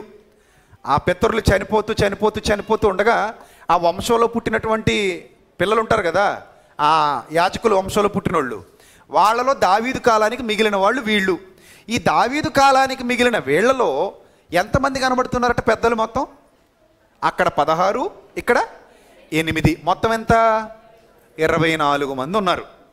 ఇప్పుడు యాజకత్వం చేసేవాళ్ళు అహరోను వంశంలో ఎంతమంది ఉన్నారమ్మా? చివరికి దావీదు గారి కాలానికి 24 మంది ఉన్నారు. ఈ 24 మందికి యాజకత్వాన్ని ఏం చేయాలి? పంచాలి. మీ అందరికీ తెలిసే ఉంటుంది, మన అందరం కూడా హైందవ కుటుంబాల్లో ఉండి రక్షించబడిన వాళ్ళు చాలామంది ఉంటారు మన వాళ్ళు. మేము కూడా అలా వచ్చిన వాళ్ళమే. సో మన ఊళ్ళో, మన పల్లెల్లో దేవాలయాలు ఉంటాయి, మీ అందరికీ తెలుసు, హైందవ దేవాలయాలు. అక్కడ పురోహితులు ఉంటారు. ఉదాహరణకి మా ఏరియా గురించి చెప్తాను. మా ఏరియాలో ఒక శివాలయం ఉంది. ఆ శివాలయంలో వంతుల వారీగా కొంతమంది పురోహితులు పనిచేస్తూ ఉంటారు. ఎందుకు వంతుల వారీగా చేస్తున్నారు? ఒక నెల ఒకటి చేస్తాడు, ఒక నెల ఇంకొకటి చేస్తాడు, ఒక నెల మరొకటి చేస్తాడు, ఇంకో నెల ఇంకొక ఆయన చేస్తాడు, ఒక 15 రోజులు ఒక ఆయన చేస్తాడు, 15 రోజులు మరొక ఆయన చేస్తాడు. ఇలా పంపకాలు అన్నమాట వాళ్ళకి. ఇప్పటికే ఆ పంపకాలు. ఎందుకు ఈ పంపకాలు అంటే, పూర్వం పురోహితులుగా ఉన్న ఆయన ఒక 2-3 కుమారుల్ని కనడం. ఈ 3 కుమారులు మా నాన్న ఆస్తి పౌరోహిత్యం కనుక ఈ దేవాలయం మీదే మేము ఆధారపడి బ్రతుకుతున్నాం కనుక మేము ఈ దేవాలయాన్ని పంచుకుంటాం. ఇదిగో ఒక నెల నువ్వు చెయ్యి, 2వ నెల నేను చేస్తాను, 3వ నెల ఇంకోటి చేస్తారు. ఇలా వాళ్ళు పంపకాలు చేసుకునేవారు అన్నమాట. ఈ విధమైనటువంటి పంపకాలలో ఆ దేవాలయాల్లో ఎలాగైతే పురోహితులు పంపకాలు చేసుకుంటున్నారో అదేవిధంగా దావీదు గారి కాలంలో కూడా పంపకాలు జరిగాయి. ఎంతమందికి పంపకం? ఇప్పుడు యాజకత్వానికి 24కి పంచాలి. 24కి 12 నెలలను పంచాలి. 24కి 12 నెలల్ని పంచాలి. ఎందుకంటే 24 బతకాలి కదా మరి. ఏమండి? యాజకత్వం చేయవారు, దేవుని సేవాధర్మం జరిగించేవారు, దేవాలయము ద్వారా జీవించాలనేది, ఆలయ కృత్యములు జరిగించేవారు ఆలయము వలన జీవించుదురు, జీవనం పొందెదరు అనేది కొరింథీ పత్రికలో కూడా మనకు కనబడుతుంది. సో వీళ్ళు 24 బతకాలి కనుక యాజకత్వం చేసేవారు. వీళ్ళకి ఇంకా దావీదు కాలంలోనే ఒక టైమింగ్ అనేది ఇచ్చేశాడు. అరే నాయన, మీరు 24 పెద్దలు ఉన్నారు, మీ 24 మంది పెద్దలకి కూడా నేను టైం సెట్ చేసి ఇస్తున్నాను. ఈ టైం ఏంటంటే, మీకు 12 నెలల్ని విభజిస్తే ఒక్కొక్కరికి ఎన్ని రోజులు వస్తాయి? 15 రోజులు వస్తాయి. అంటే దేవాలయంలో యాజకత్వం ఒక్కొక్కరు ఎన్ని రోజులు చేస్తారు? 15 రోజులు చేస్తారు. ఇప్పుడు చూడండి ఎవరెవరికి వచ్చాయో చూడండి. చీట్లు వేశారట. 5వ వచనం. ఎలియాజరు సంతతిలోని వారు ఈతామారు సంతతి వారిలో కొందరు దేవునికి ప్రతిష్ఠితులకు అధికారులై ఉండిరి గనుక తాము పరిశుద్ధ స్థలమునకు అధికారులుగా ఉండుటకై చీట్లు వేసి వంతులు పంచుకొనిరి. చీట్లు వేసి ఏం పంచుకున్నారట? వంతులు పంచుకొనిరి. లేవీయులలో శాస్త్రిగానున్న నెతనేలు కుమారుడు షెమయ రాజు ఎదుటను, అధిపతులు ఎదుటను, యాజకుడైన సాదోకు ఎదుటను, అబ్యాతారు కుమారుడైన అహీమెలకు ఎదుటను, యాజకులు ఎదుటను, లేవీలు ఎదుటను, పితరుల ఇండ్ల పెద్దలైన వారి ఎదుటను వారి పేర్లు దాఖలు చేసెను. ఒక్కొక్క పాత్రలో నుండి ఒక్కొక్క పితరుని ఇంటి చీటి ఎలియాజరు పేరటన, ఇంకొకటి ఈతామారు పేరటన తీయబడిను. ఎలియాజరు పేరట ఒక చీటి తీస్తున్నారు, ఈతామారు పేరట ఒక చీటి తీస్తున్నారు. ఎలియాజరు పేరట ఎన్ని చీటీలు వస్తాయి? 16 చీటీలు వస్తాయి. ఈతామారు పేరట ఎన్ని చీటీలు వస్తాయి? 8 వస్తాయి. ఈ 8 అయిపోయిన తర్వాత మిగిలిన 8 కూడా ఎలియాజరువే వరుసగా వచ్చేస్తాయి. ఇంక 2 కొండల్లోంచి తీయాల్సిన అవసరత లేదన్నమాట. మొత్తం మీద 24 తీయాలి. ఏమండి? ఇప్పుడు అలా తీస్తే మొదటి చీటి యెహోయారీబుకు, రెండోది యదాయాకు. ఈ యెహోయారీబు అనే ఆయనేమో ఈ ఎవరి దాంట్లో వస్తాడు? ఎలియాజర్ దాంట్లో వస్తాడు. ఈ యదాయా అనే ఆయన ఎందులో వస్తాడు? ఈతామారు దాంట్లో వస్తాడు. మూడోది మళ్ళీ హారీము, షేరీము. ఐదవది మల్కియా, ఆరవది మియామి, ఏడవది హక్కూజు, ఎనిమిదవది అబియా. తర్వాత తొమ్మిదవది యేషువా, పదవది షకన్యా. ఇలా 24 కూడా పంపకాలు అయిపోయాయి. ఏమండి? 19 వచనానికి రండి. ఇశ్రాయేలు దేవుడైన యెహోవా వారి పితరుడుగా అహరోనునకు ఆజ్ఞాపించిన కట్టడ ప్రకారముగా వారు తమ పద్ధతి చొప్పున యెహోవా మందిరంలో ప్రవేశించి చేయవలసిన సేవాధర్మము ఈలాగున ఏర్పాటు ఆయను. దేవుని మందిరంలో సేవ చేయడానికి లైక్ పురోహితులు అనుకోండి, యాజకులు, మీకు అర్థం కావడానికి చెప్తున్నాను. ఈ యాజకులు యాజకత్వం చేయాలి, దేవుని సన్నిధిలో చాలా నిష్టగా పనిచేయాలి, చాలా జాగ్రత్తగా పనిచేయాలి, ఖచ్చితంగా పనిచేయాలి. వాళ్ళు ఏవైతే దేవుని ఆజ్ఞలు ఉన్నాయో వాటిని తూచా తప్పకుండా పాటిస్తూ పనిచేయాలి. సో ఇది వీళ్ళకి నిర్ణయింపబడినటువంటి కట్టడ. ఎంతమంది? 24కి పంపకాలు జరిగిపోయాయి. మొదటి నెలలో ఇద్దరు, రెండో నెలలో మరికొంతమంది, మూడో నెలలో మరికొందరు, అలా మొత్తం 24కి కూడా పంపకాలు జరిగిపోయాయి. ఇప్పుడు మనకు అబియా అనే ఆయన కనబడ్డాడు కదా, 8వ వాడు. 8వది అబియాకు వచ్చిందట. సో మీరు ఇప్పుడు చూడండి జాగ్రత్తగా. నేను మీకు ఇక్కడ మరో క్యాలెండరు, యాజకుల కాల వివరాలు, ఈ యాజకుల కాల వివరాలు అనేటువంటి మరో క్యాలెండర్ మీకు చూపిస్తున్నాను. దీన్ని కూడా మీరు జాగ్రత్తగా పరిశీలన చేయండి. ఇక్కడ 24 పేర్లు రాశాం. మొదటి నుంచి 24 పేర్లు రాశాం. మీరు ఇప్పుడు చదువుకున్న దినవృత్తాంతాలు మొదటి గ్రంథం 24వ అధ్యాయంలో మీరు ఏవైతే చదువుకున్నారో ఆ 24 పేర్లు ఇక్కడ వచ్చాయి. ఈ 24లో మనకు కావాల్సిన వ్యక్తి ఎవరు? అబియా. ఈయనకి నెంబర్ ఎంత? 8. ఇప్పుడు ఇది పంచాలంటే అబీబు నెల ఇద్దరు పంచుకుంటారు. యూదుల క్యాలెండర్ ప్రకారంగా మీరు ఇందాక చూశారు కదా క్యాలెండరు, అబీబు నెల ఎంతమంది పంచుకుంటారు? ఇద్దరు. 15 రోజులు ఒకరికి, 15 రోజులు మరొకరికి. అంటే మార్చి 16 నుంచి 31 వరకు యెహోయారీబు ఉంటే ఏప్రిల్ 1 నుంచి 15 వరకు ఎవరు ఉంటారు? యదాయా ఉంటారు. అంటే జస్ట్ మీకు అర్థం కావడానికి ఈ లెక్కలు. ఆ నెలల్ని మన నెలల్లోనికి ట్రాన్స్లేట్ చేసామన్నమాట. ఆ నెలలతో మన నెలల్ని కంపేర్ చేస్తున్నాం అనమాట. కంపేర్ చేస్తూ మీకు చెప్తున్నాను. తర్వాత రెండోది, మరో ఇద్దరు జీవ నెల పంచుకుంటారు. ఏమండి? అంటే ఏప్రిల్, మే నెల. మరో ఇద్దరు మల్కియా, మియామీను అనేవాళ్ళు 3వ నెల పంచుకుంటారు, సీవాను నెల. ఈ సీవాన్ నెల మే నుంచి జూన్ వరకు. తర్వాత మన అబియా అనే ఆయన వస్తున్నాడు, 7-8. ఇందులో మీరు జాగ్రత్తగా గమనించండి. వీళ్ళు ఏ నెల పంచుకుంటారు? 7-8 తమ్మూజు నెల పంచుకుంటారండి. అర్థమవుతుందా? 8వ వాడు కనుక తమ్మూజు నెల పంచుకుంటాడు. అంటే తమ్మూజు నెల ఇతను పంచుకుంటే, తమ్మూజు నెల అనేది ఏ నెల మనం చూసాం కదా. తమ్మూజు నెల ఏ నెల అది? June, July. జూన్, జూలై అంటే ఎంత? జూన్ ద్వితీయ పక్షం అంటే రెండో పక్షం, జూలై మొదటి పక్షం. తమ్మూజు అంటే జూన్ 15 నుంచి 16 వరకు, అలాగే జూలై 1 నుంచి 15 వరకు. ఇప్పుడు మనకి ఈయన ఎప్పుడు సేవ చేస్తున్నాడని మనకు అర్థమవుతుంది. అబియా తరగతి అంటే, అబియా తరగతిలో యాజక ధర్మం నిర్వహిస్తున్నాడు ఎవరు? జకరియా. అంటే ఏ నెల అయి ఉండాలి అది? జూలై 1 నుండి 15 వరకు అతని పక్షము. జూలై 1 నుండి 15 వరకు అతనికి సేవ చేయటానికి దొరికినటువంటి టైం. చూసారా? ఇలా మనం విభజించుకుంటూ వస్తే మనకు ఒక ఆన్సర్ దొరికింది. ఎక్కడి నుంచి వచ్చాం? అబియా దగ్గర నుంచి వచ్చాం క్యాలెండర్ పట్టుకొని. అప్పుడు మనకు అర్థమవుతుంది ఈయన సేవ చేస్తే ఎప్పుడు చేసి ఉండాలి. ఇప్పుడు అబియా అనే ఆయన తమ్మూజు నెలలో నిర్ణయింపబడినవాడు కనుక అతని సంతానం అంతా కూడా ఇంకా తమ్మూజు నెలకే వర్తిస్తారు, అబియా తరగతిలో ఉన్నవారు. ఈ అబియా తరగతిలో యాజకత్వం నిర్వహిస్తున్నటువంటి జకరియా గారు జూలై 1 నుండి 15వ తేదీ లోపు ఆయన యాజకత్వం నిర్ణయించి ఉండాలి. సో ఆయన యాజకత్వం చేసినటువంటి టైం. ఇప్పుడు మనం లూకాసు వార్తకి వెళ్దాం ప్రియులారా. లూకాసు వార్తకి వెళ్దాం. లూకాసు వార్త 1వ అధ్యాయము. దయచేసి అందరూ జాగ్రత్తగా చూడాలి. మీకు ఈ మ్యాప్లన్నీ ఐడియా ఉన్నాయి కాబట్టి. ఆ లూకాసు వార్త 1వ అధ్యాయము 8వ వచనం. లూకాసు వార్త 1వ అధ్యాయము 8వ వచనం. జకర్యా తన తరగతి క్రమము చొప్పున దేవుని ఎదుట యాజక ధర్మం జరిగించుండగా.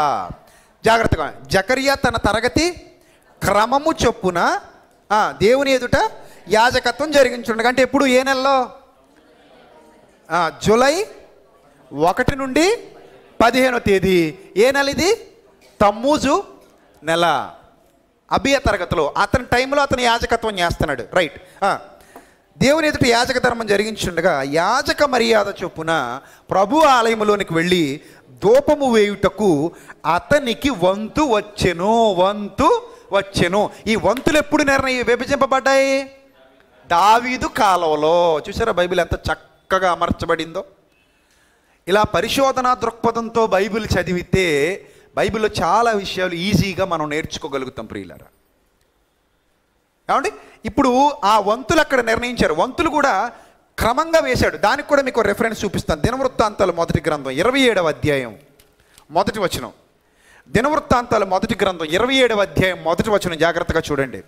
జనసంఖ్యను బట్టి ఇశ్రాయేలీల పితరుల ఇంటి పెద్దలు, సహస్రాధిపతులు, శతాధిపతులు అనువారి ఆ లెక్కను గూర్చినది.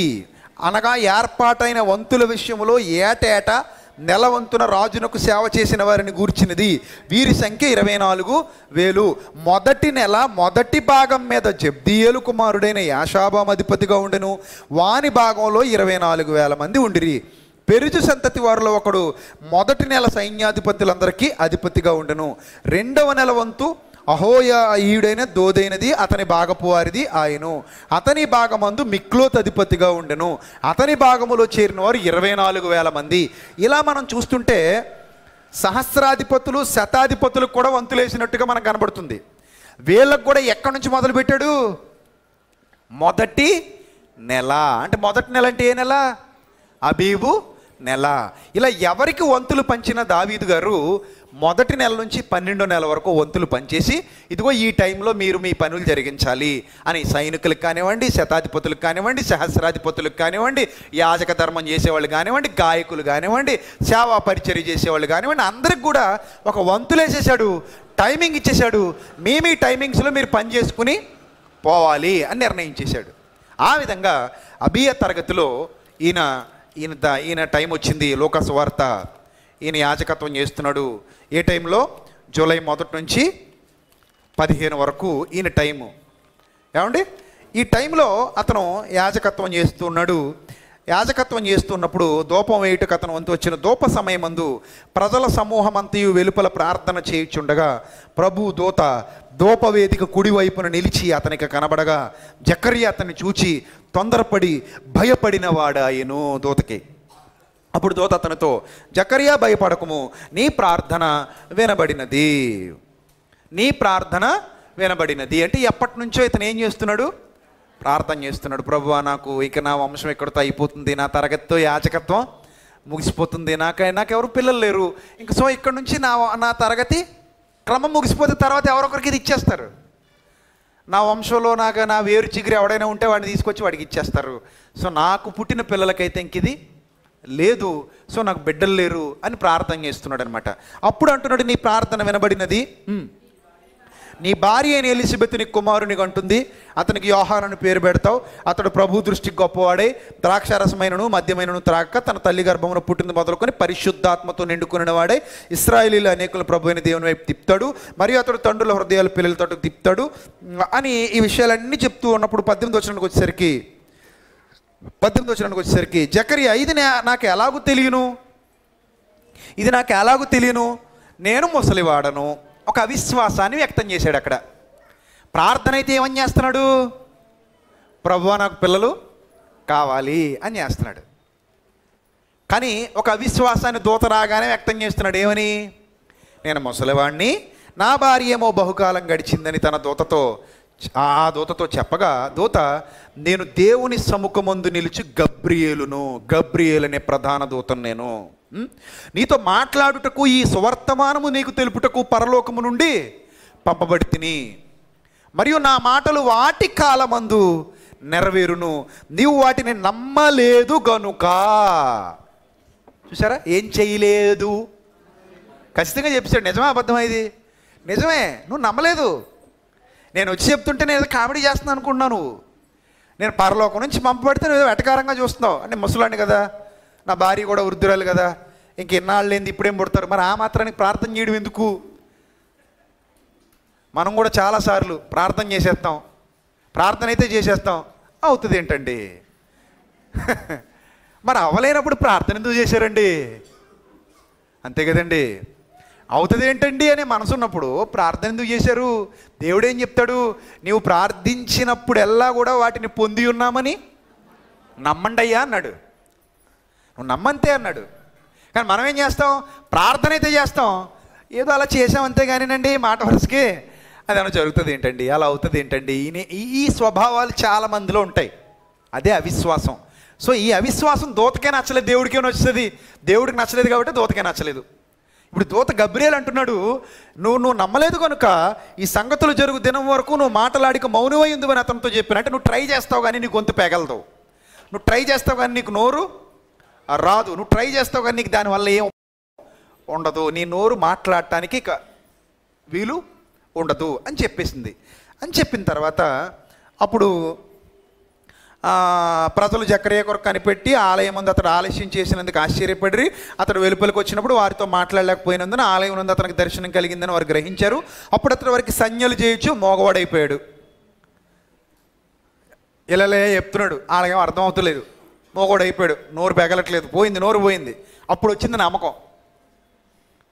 నోరు పోతే కానీ ఏం రాలేదు, నోరు పోతే కానీ ఏం రాలేదు, విశ్వాసం రాలేదు, నమ్మకం రాలేదు. అప్పుడు వచ్చింది ఆయనకి విశ్వాసం. అప్పుడు అతడు వారికి సంజ్ఞలు చేయొచ్చు మోగవాడు. అతడు సేవ చేసే దినములు సంపూర్ణమైనప్పుడు ఇంటికి పోయాడు. సేవ చే దినములు ఏమైపోయాట? సంపూర్ణ. అంటే అతను వంతు అయిపోయింది, అతను వంతు అయిపోయింది, ఇంటికి వెళ్ళిపోయాడు. అంటే ఎప్పుడు వెళ్ళి ఉండాలి అతని ఇంటికి? జూలై 15 తర్వాత, అంటే జూలై 16న ఇంటికి పోయి ఉండాలి. జూలై 16న ఇంటికి పోయిన తర్వాత ఏం జరిగిందో చూడండి. ఆ దినములైన పిమ్మట అతని భార్య ఎలిజబెత్ గర్భవతి అయి, అంటే జూలై 16 తర్వాత ఇంటికి పోయాడు. ఆ తర్వాత ఆమెను కలిశాడు, భార్య భర్తలు ఇద్దరు కలిశారు. కలిసిన తర్వాత తన భార్యను కూడిన తర్వాత ఆమె ఆటోమేటిక్గా ఎప్పుడూ లేనట్టుగా, మరి దూత చెప్పాడు, దేవుని ప్రణాళిక అప్పుడు నెరవేరింది. ఆమె అండం ఫలదీకరణం చెందింది. అది అద్భుతం. ముసలి వయసులో పిల్లల్ని కనడం అనేది, అప్పటి వరకు పిల్లలు లేకుండా అప్పుడు పిల్లలు పుట్టడం అనేది చాలా అద్భుతం, ఎక్కడో రేరుగా జరిగేటువంటి సంగతి. అది దేవుని ప్రణాళిక ఉంది కాబట్టి. సో ఆ జూలై 16 తర్వాత అక్కడికి వెళ్ళటం, ఆమెను ఇంటికి చేరుకోవటం, ఆమెతో సంసారం చేయటం, ఆ తర్వాత ఆమె కన్సీవ్ అవ్వడం అనేది జరిగిందనమాట. అప్పుడు చూడండి, మనుష్యులలో ఆమె ఎలిజబెత్ గర్భవతి అయిపోయింది. మనుష్యులలో నాకుండిన అవమానము తీసివేటుకు నన్ను కటాక్షించిన దినములలో ప్రభు ఇలాగు చేసిననుకుని 5 నెలలు ఇతరుల కంట కనబడకుండా ఉందట. ఎన్ని నెలలు అంటే ఎక్కడి నుంచి ఎక్కడి వరకు? ఈయన వెళ్ళింది ఎప్పుడు? అంతే కదా, 6 నెలల్లో వెళ్ళాడు, అంతేనా? జూలై 16 ఇంటికి వెళ్ళాడు. అంటే జూలై 16 ఇంటికి వెళ్తే ఆగస్టు 15 లోపు ఈమె ఏమై ఉండాలి? కన్సీవ్ అయి ఉండదు. ఈ మధ్యలోనే ఎప్పుడు కన్సీవ్ అయింది. ఇది ఆమెకి ఎన్నో నెల? 6 నెల అనేది ఎన్నో నెల? మొదటి నెల. కన్సీవ్ అయిందే మొదటి నెల. అర్థమవుతుందా? డాక్టర్ గారు కూడా ఉన్నారు ఇక్కడ, మా పరిమళక్క గారు, కావాలంటే మీకు చెప్పిస్తాను.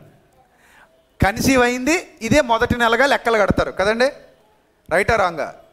రైట్, ఇదే మొదటి నెల లెక్కలు కడతారు, అంతేగాని తర్వాత నెల మొదటి నెలగా లెక్కలు కట్టరు. సో ఇది ఫస్ట్ మంత్ అనమాట. ఈ నెలలో కన్సీవ్ అయింది, ఈ నెల ఫస్ట్ మంత్. ఇక్కడ నుంచి ఎన్ని నెలలు ఆమె కనబడకుండా ఉందని బైబిల్ చెప్తుంది? 5 నెలలు. లెక్క పెట్టండి, 1 2 3 4 5. అంటే కిస్లేవు మాసం వరకు ఆమె ఎవరికంట పడలేదు. ఆమెకు గర్భం వచ్చిందన్న విషయం ఎవరికి తెలీదు, వాళ్ళకి తప్ప. ఇక బయట వాళ్ళు ఎవరికి కూడా ఈ విషయాన్ని చెప్పదలుచుకోలేదు. ఆమె సిగ్గుపడింది. సాధారణంగా కూతుర్లకి పిల్లలు పుట్టాక తల్లి కన్సీవ్ అయింది అనుకోండి, సిగ్గుపడిపోదా? కూతురికి పెళ్ళయింది, కూతురికి బిడ్డ పుట్టింది. ఇప్పుడు తల్లి కన్సీవ్ అయింది అనుకోండి, సిగ్గుపడిపోదు. అలాంటి సంఘటనలు కూడా అక్కడక్కడ జరిగాయి. పూర్వకాలంలో అయితే ఎక్కువ జరుగుతూ ఉండేవి. ఎందుకంటే పూర్వకాలంలో ఫ్యామిలీ ప్లానింగ్ లేదు. సో కంటూనే ఉండేవారు రామారావు గారిలాగా. అప్పుడు ఆ పిల్లలు గర్భవతులు అవుతారు, ఆటోమేటిక్గా తల్లి కూడా గర్భవతిగా ఉంటుంది. అప్పుడు కొంచెం సిగ్గుపడతారు. ఒక పక్క కూతురు గర్భవతిగా ఉంది, ఒక పక్క తల్లి కూడా గర్భవతిగా ఉందని కొంత సిగ్గుపడడం అనేది కామన్గా జరుగుతుంది. ఈమెమో ముసలామె అయిపోయినందుకు సిగ్గుపడుతుంది. అరే నేను నా వయసు అయిపోయింది, ఈ టైంలో నాకు గర్భం ఏంటి, అందరూ చూస్తే నవ్వుతారు అని ఆమె 5 నెలల పాటు ఎవరికి కనబడకుండా ఉంది. ఇప్పుడు 6వ నెలలో గబ్రియేలును దేవదూత, ఏమండి 26వ వచనం జాగ్రత్తగా చూడండి. 6వ నెల అనగానే మీరు ఇక్కడ నుంచి ఏలూలని 6వ నెల తీసుకోకూడదు. మళ్ళీ 6వ నెల అనగానే ఏలూలని 6వ నెల తీసుకోకూడదు. ఏ 6వ నెల? ఎవరికి 6వ నెల? ఎలీజబెత్కు 6వ నెల. అంటే ఎన్నో నెల? టెబెతు అనే ఈ నెల. అర్థమవుతుందండి? ఎవరికి 6వ నెల? ఎలీజబెత్కు 6వ నెలలో. ఎలీజబెత్కు 6వ నెలలో నజరేతు అను ఊరిలో దావీదు వంశస్థుడైన యోసేపు అని ఒక పురుషునికి ప్రదానం చేయబడిన కన్యక యొద్దకు దేవుని చేత పంపబడిన ఆ కన్యక పేరు మరియా. ఆ దూత లోపలికి వచ్చి ఆమెను చూచి, దయాప్రాప్తురాలా, నీకు శుభము, ప్రభువు నీకు తోడై ఉన్నాడని చెప్పాను. ఆమెకు తొందరపడి ఈ శుభవచనం ఏమిటో అని ఆలోచించుకొని చుండగా దూత, మరియా భయపడకు, దేవుని వల్ల నీవు కృప పొందితివి, ఇదిగో నీవు గర్భము ధరించి కుమారునికి ఆయనకు యేసు అని పేరు పెట్టుదువు. అప్పుడు 24వ వచనం, 34వ వచనం, 35వ వచనం అంతా అయిపోయిన తర్వాత 36వ వచనం, మరియు నీ బంధువురాలు ఎలీజబెత్ కూడా తన వృద్ధాప్యమందు ఒక కుమారుని గర్భము ధరించి ఉన్నది, గొడ్రాలు అనబడిన ఆమెకు ఇది 6వ మాసము. ఇప్పుడు మనకి డౌట్ క్లారిఫై అయిపోయింది. 6వ నెలలో అనగానే ఏ నెల అని అర్థమైపోయింది మనకి. 6వ నెల అనగానే ఎలీజబెత్కు 6వ నెల. అంటే ఏ నెల ఇది? టెబెతు. టెబెత్ అంటే ఏ నెల వస్తుంది? టెబెత్ అంటే ఏ నెల వస్తుందండి? డిసెంబర్, జనవరి. అంటే డిసెంబర్ 16 నుంచి జనవరి 15 వరకు. అంటే ఇది మరియ కన్సీవ్ అయిన మంత్ అనమాట. అర్థమవుతుందా? ఆమెకు 6వ నెల. ఇప్పుడు మరియ కన్సీవ్ అయిన మంత్, ఆమెకు 6వ నెలలో మరియ కన్సీవ్ అవుతుంది. అది ఎలా జరుగుతుందంటే పరిశుద్ధాత్మ వలన. పరిశుద్ధాత్మ శక్తి నిన్ను కమ్ముకుంటుంది. దేవుడు నీ గర్భంలోనికి పరలోకం నుంచి తన కుమారుని ప్రవేశపెడతాడు. ఇది సృష్టిలో జరగబోతున్న మొట్టమొదటి అద్భుతం. పుట్టుక విషయంలో కన్యక గర్భవతి అయి కుమారుని కనును. అదొక పర్టికులర్ టైం. అప్పటికి ఎలీజబెత్కి ఎన్నో నెల? 6వ నెల. ఏమంటే ఇప్పుడు ఆమెకు 6వ మాసము అంటే అనగా తెబేతు నెల మనకు అర్థమవుతుంది. ఈ తెబేతు నెల అనగా డిసెంబర్ 16 నుంచి జనవరి 15 వరకు. ఇది మరియకు మొదటి నెల అవుతుంది, ఎలిజబెత్కు 6వ నెల అవుతుంది. ఇంకా కన్ఫర్మ్ కావాలంటే మీరు ఇంకా కిందకి చదవచ్చు. ఇప్పుడు దేవుడు చెప్పిన ఏ మాట అయినా నిరర్థకం కానిరదని ఆమెతో చెప్పినందుకు, మరి ఇదిగో ప్రభు దాసురాలను, నీ మాట చొప్పున నాకు జరుగుగా కన్ను. అంతటా ఆమె వద్ద నుండి వెళ్ళును. ఆ దినములు యందు మరియ లేచి యోధా ప్రదేశంలోను కొండసీమలోను ఒక ఊరికి త్వరగా వెళ్ళి జకరియా ఇంటికి డైరెక్ట్ వెళ్ళిపోయింది. ఎందుకంటే వీళ్ళిద్దరూ దగ్గర బంధువులు. ఎలిజబెత్కు వందనవచనం చేసింది. ఎలిజబెత్ వందనవచనం, మరి యొక్క వందనవచనం వినగానే ఆమె గర్భంలో శిశువు గంతులు వేయడం మొదలుపెట్టాడు. ఎవరు? బాప్తిస్మిచ్చు యోహాను. అంతటి ఎలిజబెత్ పరిశుద్ధాత్మతో నిండుకున్నది బిగ్గరగా ఇట్లనెను. ఏమండి ఇలా ఆమె మాట్లాడుతూ ఉంది. ఇక్కడ మీరు జాగ్రత్తగా గమనించండి.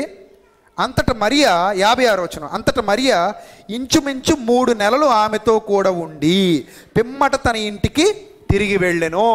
ఎన్ని నెలలు ఉందట ఆమెతో కూడా? ఏ వచనం చదువుతున్నారు మీరు? 56వ వచనం. ఎన్ని నెలలు ఉంది ఆమెతో? ఇంచుమించు 3 నెలలు. అంటే 6 నుంచి 3 అంటే ఎప్పటి వరకు? 9. 6 అంటే ఎక్కడ? తెబేతు నెల. ఏమండి 7, 8 ఆదారు నెల, శబాతు నెల, ఆదారు నెల, ఆబీబు నెల, 9వ నెల. 9వ నెల వరకు మరి ఎక్కడుంది? ఎలిజబెత్ దగ్గరే ఉంది. ఒకరికొకరు తోడుగా ఉన్నారు. ఇద్దరు గర్భవతులే. ఈ 3 నెలల్లో మరి యొక్క ప్రతి మాట ఎవరు వింటున్నారు? బాప్తిస్మిచ్చే యోహాను వింటున్నారు. అప్పటికి యేసుక్రీస్తు ప్రభు వారికి ఎన్నో నెల వచ్చేసింది? 3వ నెల వచ్చేసింది. ఇప్పుడు యేసుక్రీస్తు ప్రభు వారికి 3వ నెల, బాప్తిస్మిచ్చి యోహానికి 9వ నెల. యేసుక్రీస్తు కంటే బాప్తిస్మిచ్చి యోహాన్ ఎన్ని నెలల పెద్దవాడని మనందరికీ తెలుసు, 6 నెలలు పెద్దవాడు. ఇప్పుడు ఇది ఎన్నో నెల అంటే యేసుక్రీస్తు ప్రభు వారికి 3వ నెల వచ్చింది, అబీబు నెలలో 3వ నెల వచ్చింది అని మనకు అర్థమైంది. మార్చి, ఏప్రిల్. ఇప్పుడు చూడండి 57వ వచనం. ప్రసవకాలం వచ్చినప్పుడు ఎలీజబెత్ కుమారుని కనెను. అప్పుడు ప్రభువు ఆమె మీద మహాకనికరం ఉంచినని ఆమె పొరుగువారు బంధువులు విని ఆమెతో కూడా సంతోషించిరి. 8వ దినమున వారు ఆ శిశువుకు సున్నతి చేయవచ్చి తండ్రి పేరుని బట్టి జకర్యా అని పేరు అతనికి పెట్టేబోతుంటే తల్లి అలా వద్దు, వానికి యోహాను అని పేరు పెట్టవలనని చెప్పెను. ఏమండి, ఆ తర్వాత అతను నాలిక సడలి మాట్లాడటం, దేవుణ్ణి స్తుతించటం, ఇవన్నీ మనకు అర్థమవుతాయి. అతను గొప్పవాడవుతాడు. ఆ తర్వాత క్రీస్తుని గురించినటువంటి ప్రవచనాలు ఎవరి నోటి వెంట వస్తాయి? ఈ జకర్యా నోటి వెంట కూడా వస్తాయి. పరిశుద్ధాత్మ జకర్యా ద్వారా కూడా మాట్లాడతాడు. ఇక 2వ అధ్యాయానికి వచ్చేసరికి ప్రభు జననం జరిగిపోతుంది. 2వ అధ్యాయానికి వచ్చేసరికి ప్రభు జననం జరిగిపోతుంది. ఇప్పుడు మనం జాగ్రత్తగా గమనిస్తే ఇదెన్నో నెల? 3 కదా. ఎవరికి 3? అబీబు నెల. ఎవరికి 3వ నెల? మరియకు 3వ నెల. రైట్. 4, 5, 6, 7, 8, 9. చూసారా? అంటే 9 నెలల కాలం ఎప్పుడు పూర్తయిపోయింది? ఏలూల్ యాతానీం అంటే సెప్టెంబర్ నెల నాటికి 9 నెలలు పూర్తయిపోయాయండి ఆయనకి. అర్థమవుతుందా? సెప్టెంబర్ నెల నాటికి 9 నెలలు పూర్తయిపోతే అప్రాక్సిమేట్లీ ఒక బిడ్డ ప్రసవ దినాలు నిండుతున్నాయి అంటే సాధారణంగా ఎన్ని నెలలు? 9 నెలలు. సాధారణమైన లెక్కలు సుమారుగా 275 రోజుల నుంచి 285 రోజులు, 275 రోజుల నుంచి 285 రోజులు. 8వ నెల సగానికి వచ్చాక కూడా డెలివరీ అయితే అయిపోవచ్చు. 8వ నెల 8 నెలల 15 రోజుల నుంచి ఇక ఎప్పుడు డెలివరీ అవుతుందో ఎవరికి తెలీదు. 9 నెలలు వచ్చాయంటే ఇంకా తర్వాత ఎప్పుడైనా డెలివరీ అయిపోవచ్చు. 9 నెలల 15 రోజులు, 9 నెలల లేదా 10 నెలలు ఇవి రేరుగా జరుగుతూ ఉంటాయి. 10 నెలలకు పుట్టేవాళ్ళు రేరుగా పుడుతూ ఉంటారు. 7వ నెలలో పుట్టేసే వాళ్ళు కూడా రేరుగా పుడుతూ ఉంటారు. కానీ ఇక్కడ యేసుక్రీస్తు ప్రభు వారు 9 నెలల తర్వాతే పుట్టాడు అని మనం ఎలా చెప్పగలం అని మీరు అంటే కనుక బైబిల్లో దానికి కూడా రెఫరెన్స్ ఉంది. ఏమని ఉంటుందంటే ఆమె ప్రసవ దినములు నిండెను. 6వ వచనం, లోకాసువార్త 2వ అధ్యాయం 6వ వచనం. ఆమె ప్రసవ దినములు నిండెను అంటే 9 నెలలు మరియ గారు పూర్తి చేసుకున్నారు. యేసుక్రీస్తు ప్రభు వారు నెల ముందు పుట్టలేదు, నెల తర్వాత పుట్టలేదు, కరెక్ట్ టైంకే పుట్టాడని పరిశుద్ధాత్ముడు చెప్తున్నాడు. ఆమె ప్రసవ దినాలు నిండాకనే యేసుక్రీస్తు పుట్టాడు. ఆమె ప్రసవ దినాలు నిండాకనే యోహాను కూడా పుట్టాడు. ప్రసవ దినములు నిండెను పూర్తయిన తర్వాత యేసుక్రీస్తు ప్రభు వారి జననం జరిగింది. అంటే ఇప్పుడు మన లెక్కల ప్రకారంగా, బైబిల్ లెక్కల ప్రకారంగా యేసుక్రీస్తు ప్రభు వారి జననం ఎప్పుడై ఉండొచ్చు? సెప్టెంబర్ 16 నుండి అక్టోబర్ 15 మధ్యలో. సెప్టెంబర్ 16 నుండి అక్టోబర్ 15 మధ్యలో యాతానీము అనే యూదుల నెలలో యేసుక్రీస్తు ప్రభు వారు పుట్టుండాలి. ప్రసవ దినాలు నిండాయి. మహా అయితే సెప్టెంబర్ లేకపోతే అక్టోబర్. పర్టికులర్గా ఈ డేట్ అని మనం చెప్పలేం, పలానా తేదీకి పుట్టాడు అని చెప్పలేం. కానీ ఈ లెక్కల ప్రకారంగా డిసెంబర్ నెలకి ఎంత తేడా వస్తుంది? 1, 2 చూసారా? ఇంచుమించుగా 3 నెలల తేడా వస్తుందండి మొత్తం 2 కలిపితే. అందులో సగం, ఇందులో సగం. 3 నెలల తేడా వస్తుంది, లేదా 2 నెలల 15 రోజులు తేడా వస్తుంది. 2 నెలల 15 రోజులు ఏ తల్లైనా మోసదా? మోయదు. సో యేసుక్రీస్తు ప్రభు వారి పుట్టుకను మనం పరిశీలన చేస్తే బైబిల్ ప్రకారంగా సెప్టెంబర్ ఎండింగ్ అయినా అయి ఉండాలి, అక్టోబర్ మొదటి వారం అయినా అయి ఉండాలి, లేకపోతే అక్టోబర్ 15 లోపు అయినా అయి ఉండాలి.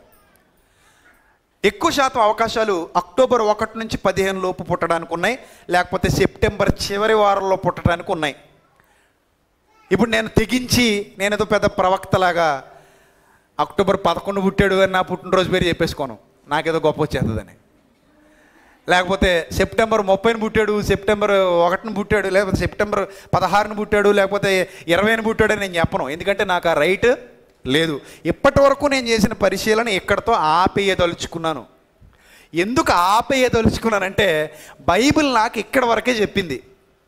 ఇక్కడ నుంచి నాకు బైబిల్ చెప్పడానికి ఇష్టపడట్లేదు. సో నేను కూడా దాని గురించి ఇంకా ఆలోచించడానికి ఇష్టపడట్లేదు. ఇక్కడి వరకు మిమ్మల్ని ఎందుకు తీసుకొచ్చానంటే ఈరోజు జరుగుతున్నటువంటి కార్యక్రమాలు, ఈ ఎన్విరాన్మెంటు, ఈ నెల వచ్చిందనేసరికి అదొక ఆనందం.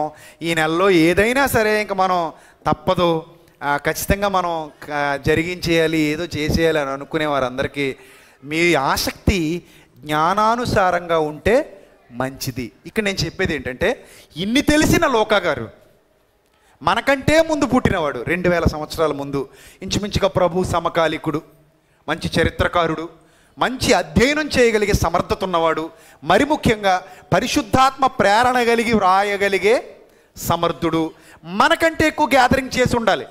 నేను ఆఫ్టర్ ఆల్ ఆయనతో కంపేర్ చేసుకుంటే నా పరిశోధన ఇక్కడితో ఆగిపోయింది. నేను ఆఫ్టర్ ఆల్ ఎవరితో కంపేర్ చేసుకుంటే, లోకా గారితో కంపేర్ చేసుకుంటే, నేను లోకా గారిని ఫాలో అవుతూ ఇక్కడ దాకా వచ్చాను. బైబిల్ని ఫాలో అవుతూ బైబిల్లో పరిశోధన చేస్తే ఈ విధంగా మనం కొంతవరకు తెలుసుకోవచ్చు. ఎందుకంటే తరగతులు నిర్ణయం జరిగింది కనుక, ఈ క్యాలెండర్స్ ఇలా ఉన్నాయి కనుక, వాళ్ళ తరగతి వంతు క్రమం ఇలా ఉంది కనుక అని మనం కొంత అంచనా వేయొచ్చు. సో ఈ సెప్టెంబర్ లేదా అక్టోబర్ మధ్యలో యేసుక్రీస్తు ప్రభు వారి జననం ఖచ్చితంగా జరిగి ఉండి తీరాలి అనేది బైబిల్ ప్రకారంగా మనకి పక్కాగా రుజువు అవుతుంది ఈ లెక్కల ప్రకారంగా. ఇప్పుడు లోకా గారు మనకంటే జ్ఞానవంతుడు, ఆయన పాదాల ధూళికి కూడా నేను తగని వాడను. నేను దైవ సేవకుడు అయినప్పటికీ, నేను దేవుని సేవ చేస్తున్నప్పటికీ, నేను ఆ లోకా గారి పాదధూళికి కూడా నేను తగని వాడనే. అది నేను గొప్ప కోసమో తగ్గించుకుంటే మంచిదన్న ఉద్దేశంతోనే చెప్పట్లేదు, వాస్తవంగా చెబుతున్నాను. నా హృదయంలో త్రికరణ శుద్ధిగా నా హృదయంలో నుండి వస్తున్నటువంటి మాట, నేను లోకా గారి పాదధూళికి కూడా తగని జీవితం కలిగిన వాడను. మరి నాకంటే ఎక్కువ తెలిసినవాడు, మనకంటే ఎక్కువ తెలిసినవాడు, మనకంటే జ్ఞానవంతుడు, మనకంటే చరిత్ర తెలిసినవాడు సెప్టెంబర్ అక్టోబర్ నెలలో ఎప్పుడైనా పండగ చేశాడా? చెప్పండి, పండగ చేశాడా? చేయలే. చేశాడు. ఈ నెల ఖచ్చితం పండగ చేయాలి, ఈ డేట్లలోనే వచ్చాడు ఆయన భూమి మీదకి, ఇదిగో ఈ లెక్కలను బట్టి తేలిపోయింది అని ఏమైనా చేశాడా? చేయలేదు. అపోస్తలులు ఏమైనా మన బుర్రల మీద అపోస్తలుల బుర్రలే పెద్దవి కదండి. మన ముంజికాయ అయితే వాళ్ళ తాటికాయ. సో మనకంటే పెద్ద తలకాయ కలిగిన వాళ్ళు జ్ఞానవంతులు, పరిశుద్ధాత్మ పూర్ణులు. మరి వాళ్ళు ఎప్పుడేం చేశారా? సాహసం చేయలేదండి. ఎందుకు చేయలేదంటే, నేను మీకు ఈ విషయాన్ని ఎందుకు చెప్తున్నానంటే, మీరు దినములను, మాసములను, సంవత్సరములను, ఉత్సవ కాలములను ఆచరించుచున్నారు. గలతీ పత్రిక చూద్దాం. గలతీలకు రాసిన పత్రిక 4వ అధ్యాయము 8వ వచనం. ఆ కాలమందైతే మీరు దేవుని ఎరుగని వారై నిజమునకు దేవుళ్ళు కాని వారికి దాసులై ఉంటిరి, కానీ ఇప్పుడు మీరు దేవుని ఎరిగిన వారు, మరి విశేషముగా దేవుని చేత ఎరుగబడిన వారునే ఉన్నారు గనుక బలహీనమైనవి నిష్ప్రయోజనమైనవి అయిన మూలపాఠముల తట్టుకు మరలా తిరుగనేలా, మునుపటి వలె మరలా వాటికి దాసులై ఉండకోరనేలా మీరు దినములను, మాసములను, ఉత్సవకాలములను, సంవత్సరములను ఆచరించుచున్నారు. మీ విషయమై నేను పడిన కష్టము వ్యర్థమైపోవునేమో అని మిమ్మల్ని గూర్చి భయపడుచున్నాను. ఏమైనా కొత్త సిద్ధాంతాలు పుట్టించేసుకుంటారేమో, వ్యర్థమైన మార్గాల్లోనికి వెళ్ళిపోతారేమో, అర్థం పర్థం లేని పనులు చేస్తారేమో, మీరు మనుష్యులు కల్పించిన పద్ధతులు, దేవోపదేశాలను బోధిస్తూ నన్ను వ్యర్థంగా ఆరాధించే స్థాయికి దిగజారిపోతారేమో. అందుకని వద్దు నాయనా, మనం సిలువ వేయబడిన క్రీస్తును ప్రకటించుచున్నాము. మనము సిలువ వేయబడిన వాడైనట్టుగా మన కన్నుల ఎదుట ప్రదర్శింపబడిన క్రీస్తును గురిపెట్టి చూచుచున్నాము. ఆయనను మాత్రమే ఎరిగి ఉన్నాము. మనం నేర్చుకున్న సువార్తలో ఆయన మరణం దగ్గర నుంచే ప్రారంభమయ్యాము. ఎక్కడి నుంచి ప్రారంభం కాలేదు? జననం దగ్గర నుంచి ప్రారంభం కాలేదు. ఎందుకంటే నేను ఆయన మరణము వలన రక్షింపబడితిని, నీవు కూడా ఆయన మరణము వలననే రక్షింపబడితివి. క్రీస్తును గూర్చిన ప్రకటన, ఆయన సిలువ వేయబడినవాడు అనే సువార్త ప్రకటన సమాజానికి అత్యంత అవసరం. ఇక కడవరి దినాల్లో మనం ఉన్నాం. త్వరలో ఆ ప్రభువు రాబోతున్నాడు, మనల్ని తీసుకుని పోబోతున్నాడు. సమయం అయిపోతుంది అంటే, 1 సంవత్సరం అయిపోతుంది అంటే ప్రభువు రాకడ దగ్గర పడుతుంది అని అర్థం. Note this point. ఈ సంవత్సరం అయిపోయింది, ప్రభువు రాకడ దగ్గర పడుతుంది, అంతే కదా. మళ్ళీ సంవత్సరం వస్తుంది, కొత్త సంవత్సరం వస్తుంది. కొత్త సంవత్సరం వస్తుంది అంటే దాని అర్థం ఏంటి? ప్రభు రాకడ దగ్గర పడుతుంది. ప్రభు రాకడ దగ్గర పడుతుంది. నిరీక్షణ కలిగిన వారుగా, సిద్ధపాటు కలిగిన వారుగా ప్రభు రాకడకు మీరు సంసిద్ధత వ్యక్తం చేసి ముందుకు కదలాలి అనేది అపోస్తలుల యొక్క భావన. ఇదంతా నేను ఎందుకు చెప్పానంటే, అపోస్తలులకు నాకంటే ముందుగా ఇవన్నీ తెలుసు. నాకంటే బైబిల్ పండితులు వాళ్ళు, నాకంటే బైబిల్ జ్ఞానం తెలిసిన వాళ్ళు, నాకంటే బైబిల్ పరిశోధన చేసిన వాళ్ళు గమలీయేలు పాదాల దగ్గర కూర్చుని ధర్మశాస్త్రం అంతటిని అవపాసన పట్టిన మహనీయుడు అపోస్తలుడైన పౌలు. ప్రారంభ శతాబ్దపు క్రైస్తవులు, మహాభక్తులు వాళ్ళ పేర్లు ఉచ్చరించడానికి కూడా నేను తగని వాడను. నేను ప్రగాఢంగా విశ్వసిస్తున్నాను ఆ విషయాన్ని. వాళ్ళ పేర్లు ఉచ్చరించడానికి కూడా నా జీవితం సరిపోదు. నాకంటే అంత గొప్ప స్థితిలో ఉన్నవాళ్లే, నాకంటే అంత పరిశోధన చేసే మైండ్ ఉన్నవాళ్ళు, లేఖనములు యందు మీకు నిత్య జీవము కలదని తలంచుచు వాటిని పరిశోధించుచున్నారు. పరిశోధించండి అన్న యేసు మాటను దగ్గరుండి విన్నవాళ్ళు అపోస్తలులు. అందులో యోహాను కూడా ఉన్నాడు. కానీ వాళ్ళెవరు కూడా, వాళ్ళకి తెలియనివి ఈ విజయప్రసాద్ అనేవాడికి తెలిసిపోయాయి. మా వాడు సూపరు డోపరు అని అడాల్సిన అవసరం లేదు. I'm nothing. వాళ్ళతో కంపేర్ చేసుకుంటే ఐఎమ్ నథింగ్. వాళ్ళ ముందు నేను ఎందుకు కొరగాని వాడను. ఇప్పుడు నా ఆలోచన ఎలా మారుతుందంటే, నేను ఎందుకు ఈ విషయాన్ని మీ ముందుకు తీసుకొచ్చానంటే, మీ ఆలోచన కూడా ఎలా మారాలంటే, ఇన్ని తెలిసిన వాళ్ళే ఆ విషయాన్ని సీరియస్గా తీసుకోకుండా అలు పెరగని యోధులుగా సువార్త పనిలో ముందుకు కదిలితే మనం ఎక్కడో ఆగిపోవట్లా. మనం ఎక్కడో ఆగిపోయి ఆ అపోస్తలుల విశ్వాసాన్ని విడిచి మన సొంత నమ్మకాల్లోనికి, సొంత వ్యర్థమైన ప్రయత్నాల్లోనికి, సొంత వ్యర్థమైన ఆలోచనల్లోనికి వెళ్ళిపోవట్లా. వెళుతున్నాం కదా. కాబట్టి ప్రియులారా, take care of your self. మీ ఆసక్తి ఎవరో మాటలు వినేసి చక్కగా వాక్చాతుర్యంతో రమ్యంగా మాట్లాడి మిమ్మల్ని బోల్తా కొట్టించేస్తే ఆ మాటలు త్వరపడి నమ్మకూడదు. అవి వాక్యానుసారంగా ఉంటే, వాక్యానికి దగ్గరగా ఉంటే నమ్మొచ్చు. ఆ వాక్యానికి దగ్గరగా లేకపోతే నమ్మటానికి అవకాశం లేదు. ఒకవేళ వాక్యానికి దగ్గరగా ఉన్న విషయాలు చెప్పేవాడు ఎవడూ కూడా అసత్యంలోనికి మిమ్మల్ని తీసుకుని వెళ్ళడు. అసత్య సంబంధమైన కార్యకలాపాలు మీ చేత చేయించాడు. కాబట్టి బైబిల్ పరిశోధనలో ఎన్నో విలువైన విషయాలు మనం నేర్చుకోగలం. మన ఎఫర్ట్స్ అన్ని పెట్టి కష్టపడితే చాలా విషయాలు దైవ గ్రంథం మనకు నేర్పిస్తూ వస్తుంది ప్రియులారా. కాబట్టి మీరు దినాల మీద, మాసాల మీద, ఉత్సవాల మీద, వీటి మీద కాదు కాన్సన్ట్రేషన్ చేయాల్సింది. ప్రభువు రాబోతున్నాడు, దాని మీద కాన్సన్ట్రేషన్ చేయండి. నిరీక్షణతో ఆయన కొరకు సిద్ధపాటు కలిగి ఉండండి. మీకు ఇవ్వబడిన సమయాన్ని సద్వినియోగం చేసుకోండి. జాగ్రత్త కలిగి బ్రతకండి. ఒకవేళ ఎవరైనా క్రిస్మస్ అని పిలిస్తే వెళ్ళండి, తప్పులేదు. క్రీస్తుని గురించి ప్రకటించడానికి మంచి ప్లాట్ఫామ్ క్రియేట్ చేశారు. వాక్యాన్ని ప్రకటించండి, రండి. అంతేగాని వ్యర్థమైన కార్యక్రమాలు మాత్రం దయచేసి చేయకండి. మళ్ళీ చెప్తున్నాను, మీరు భోజనం చేసినా, పానం చేసినా ఎవరి మహిమ కొరకు చేయాలి? దేవుని మహిమ కొరకు చేయాలి. మన సంతోషాల కోసం, మన ఆనందాల కోసం కాదు ప్రియులారా. అది వ్యర్థమైన కార్యక్రమంగా మిగిలిపోకూడదు ప్రియులారా. బైబిల్ గ్రంథం చెప్పని విషయాల మీద మనం ఎక్కువ కాన్సన్ట్రేషన్ చేయాల్సిన అవసరత లేదు.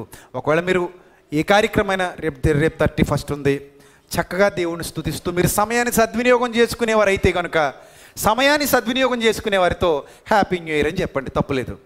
మీరు సమయాన్ని సద్వినియోగం చేసుకోకుండా సమయాన్ని సద్వినియోగం చేసుకొని ఒక పైలా 25 దగ్గరికి వెళ్ళి happy new year brother, happy new year sister అంటే దేవుడు పైనుంచి ఏమనుకుంటాడు?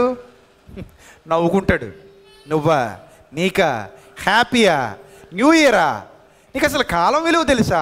నీకు సమయం విలువ తెలుసా? ఉదయం బలభద్రపురంలో మాట్లాడాను, ఆల్రెడీ లైవ్లో ఉంది, అందరూ వినండి. అది కూడా చాలా ఇంపార్టెంట్ మెసేజ్. నీకు సమయం విలువ తెలుసా, కాలం విలువ తెలుసా, అది నేను ఇచ్చే బహుమానం అని నీకు తెలుసా, నీకు హ్యాపీ ఎక్కడిది? నీకు తర్వాత అంతా బీపీఏ నరకంలో, హ్యాపీ ఏం ఉండదు. కాబట్టి ప్రియులారా, సద్వినియోగం చేసుకోలేని వాళ్ళకి ఇంకా అర్థం కాదండి, వాళ్ళ మనోనేత్రాలు మూసుకుపోయే. ఏదైనా మీరు ప్రభు మహిమ కొరకే చేయండి. అలాగే మీరు ఇది చెయ్యొద్ది, ఇది చెయ్యండి అని నేనేం మీకు ఆంక్షలు విధించట్లేదు, మీరు ఇలాగే ఉండండి అని నేనేం ఖచ్చితంగా మీకేం చెప్పట్లేదు. ప్రభు చిత్తాన్ని జరిగించడానికి మీరు ఏదైనా చేయండి. అందులో ఎవరికి మహిమ రావాలి? ప్రభువుకు మహిమ రావాలి. పర్టికులర్గా ఇదే డేటు అని మాత్రం నొక్కి ఒక్కనించకండి. అపోస్తలే చెప్పలేదు, మనం ఎందుకు చెప్తాం? ఇప్పుడు ఎవడో వస్తాడు, మీరు పలానా టైంలో మీ ప్రభు పుట్టాడని ఉందా చూపి అన్నాడు అనుకో, నువ్వు ఎవడోరా అసలు, నీకు ఎందుకు చూపించాలి? ప్రభు మరణాన్ని గురించి చెబుతున్నాం. ప్రభు ఎప్పుడు మరణించాడని అడుగు, ఖచ్చితంగా డేట్ చెబుతాం, ఖచ్చితంగా చెబుతాం డేటు. ఏ నెలలో మరణించాడని అడుగు, ఖచ్చితంగా చెబుతాం. ఎందుకంటే ఆయన ఎప్పుడు మరణించాడో, ఎప్పుడు తిరిగి లేచాడో మాకన్నీ తెలుసు. కాబట్టి బైబిల్ దాని గురించి మాకు చెప్పింది కాబట్టి మాట్లాడతాం, దాని గురించి మేము ప్రకటిస్తాం. ఆయన మరణాన్ని గురించి మేము నమ్ముతున్నాం, ఎదురు చూస్తున్నాం. నువ్వు ఒక అవిశ్వాసివి, నువ్వు ఈ తుచ్చమైన అభిలాషల్లోకి వెళ్ళి తుచ్చమైన మాటలు మాట్లాడి మమ్మల్ని విశ్వాసంలోంచి వెనక్కి లాగాలని నువ్వు అనుకుంటే అది నీ వృధా ప్రయాస. నీకు మేము వివరించాల్సిన అవసరత లేదు, ఎందుకంటే పందుల ఎదుట ముత్యాలు చల్లాల్సిన అవసరత లేదు. కాబట్టి ప్రియులారా, be careful, take care of your self. జాగ్రత్త. ఒక సంవత్సరం అయిపోయింది, మరో సంవత్సరం మన ముందుకు రాబోతుంది. ప్రభువు రాబోతున్నాడు, మరో సంవత్సరం రాబోతుంది అని రాసుకోకుండా ఆ సంవత్సరంతో పాటు ప్రభు కూడా రాబోతున్నాడని రాసుకోండి. అర్థమవుతుందా? కొత్త సంవత్సరం వచ్చింది అని గుడ్ బై దీనికి, వెల్కమ్ దానికి అనే ముందు వెల్కమ్ ప్రభుకి మర్చిపోకండి. ప్రభు అయిన యేసు త్వరగా రమ్ము అన్నారు ప్రారంభ సంఘ క్రైస్తవులు. మనము కొంచెం టైం తీసుకో, ఆగిపోమ్ము, అప్పుడే కంగారు పడొద్దు, మాకు ఇంకా ఇక్కడ చాలా పనులు ఉన్నాయి అంటున్నావా? జాగ్రత్త ప్రియులారా, తలలు వంచండి, ప్రార్థన చేసుకుందాం. క్రీస్తు నందములు అధికముగా ప్రేమించిన మా కన్న తండ్రి, ఇప్పటి వరకు విలువైన జ్ఞాన సంగతులు మాతో, నాతో, మా అందరితో సూటిగా మాట్లాడినందుకు స్తోత్రం తండ్రి. కొన్ని విషయాలు మీ గ్రంథంలో నుండి పరిశీలన దృక్పథంతో ఆలోచన చేశాం ప్రభువా. తండ్రి, మీరు వ్రాయించిన జీవ గ్రంథం గొప్పది, అందులోని మాటలు గొప్పవి తండ్రి. మీ పిల్లలముగా మాకు ఈ సత్యాలు నేర్పిస్తున్నందుకు స్తోత్రం ప్రభువా. జ్ఞానం ఇవ్వండి, వివేకం ఇవ్వండి. మీ బిడ్డలందరినీ చల్లగా మీ కృపలో కాపాడుతున్నందుకు స్తోత్రం ప్రభువా. వారిని క్షేమంగా వారి గృహాలకు చేర్చండి. మరో సంవత్సరం మీరు మాకు అనుగ్రహిస్తున్నారు. ఆ నూతన సంవత్సరంలో కూడా మీ కొరకు ఉన్నతంగా బ్రతుకుతూ మీ కుమారుడైన క్రీస్తు రాకడకు ఎదురు చూడగలిగే భాగ్యాన్ని దయచేయండి. సమయాన్ని సద్వినియోగం చేసుకోగలిగే మంచి మనస్సాక్షిని ప్రతి ఒక్కరికి ఇవ్వండి తండ్రి. అలాగే ప్రభువా, మేము తలపెట్టిన సెమినార్ని మీరు ఘనంగా జరిపించండి తండ్రి. ఎంతోమంది పిల్లలు ఎన్నో వ్యయ ప్రయాసాలు కోర్చి, ఎన్నో కష్ట నష్టాలు కోర్చి తండ్రి, వారి కష్టార్జితంతో ప్రభు ఉన్నతమైన కార్యక్రమాన్ని తలపెట్టారు. ప్రభు, మేమందరము తలపెట్టిన ఈ మహా కార్యక్రమాన్ని ఉన్నతంగా జరిగించండి. మీ బిడ్డలందరినీ ప్రభా మీ కృపలో భద్రపరిచి ప్రభా 5 దినాలు కూడా అద్భుతంగా కార్యక్రమాన్ని జరిగించమని, అనేక మంది విశ్వసించినట్లు, అనేక మంది తమ విశ్వాస జీవితాలను బలపరుచుకున్నట్లు, అనేక మంది మారు మనసు పొంది రక్షణలోనికి ప్రవేశించినట్లు సహాయం చేయమని క్రీస్తు నామములో ఈ ప్రార్థన మనలో అడుగుచున్నాం మా కన్న తండ్రి. ఆమెన్. అందరికీ వందనాలు.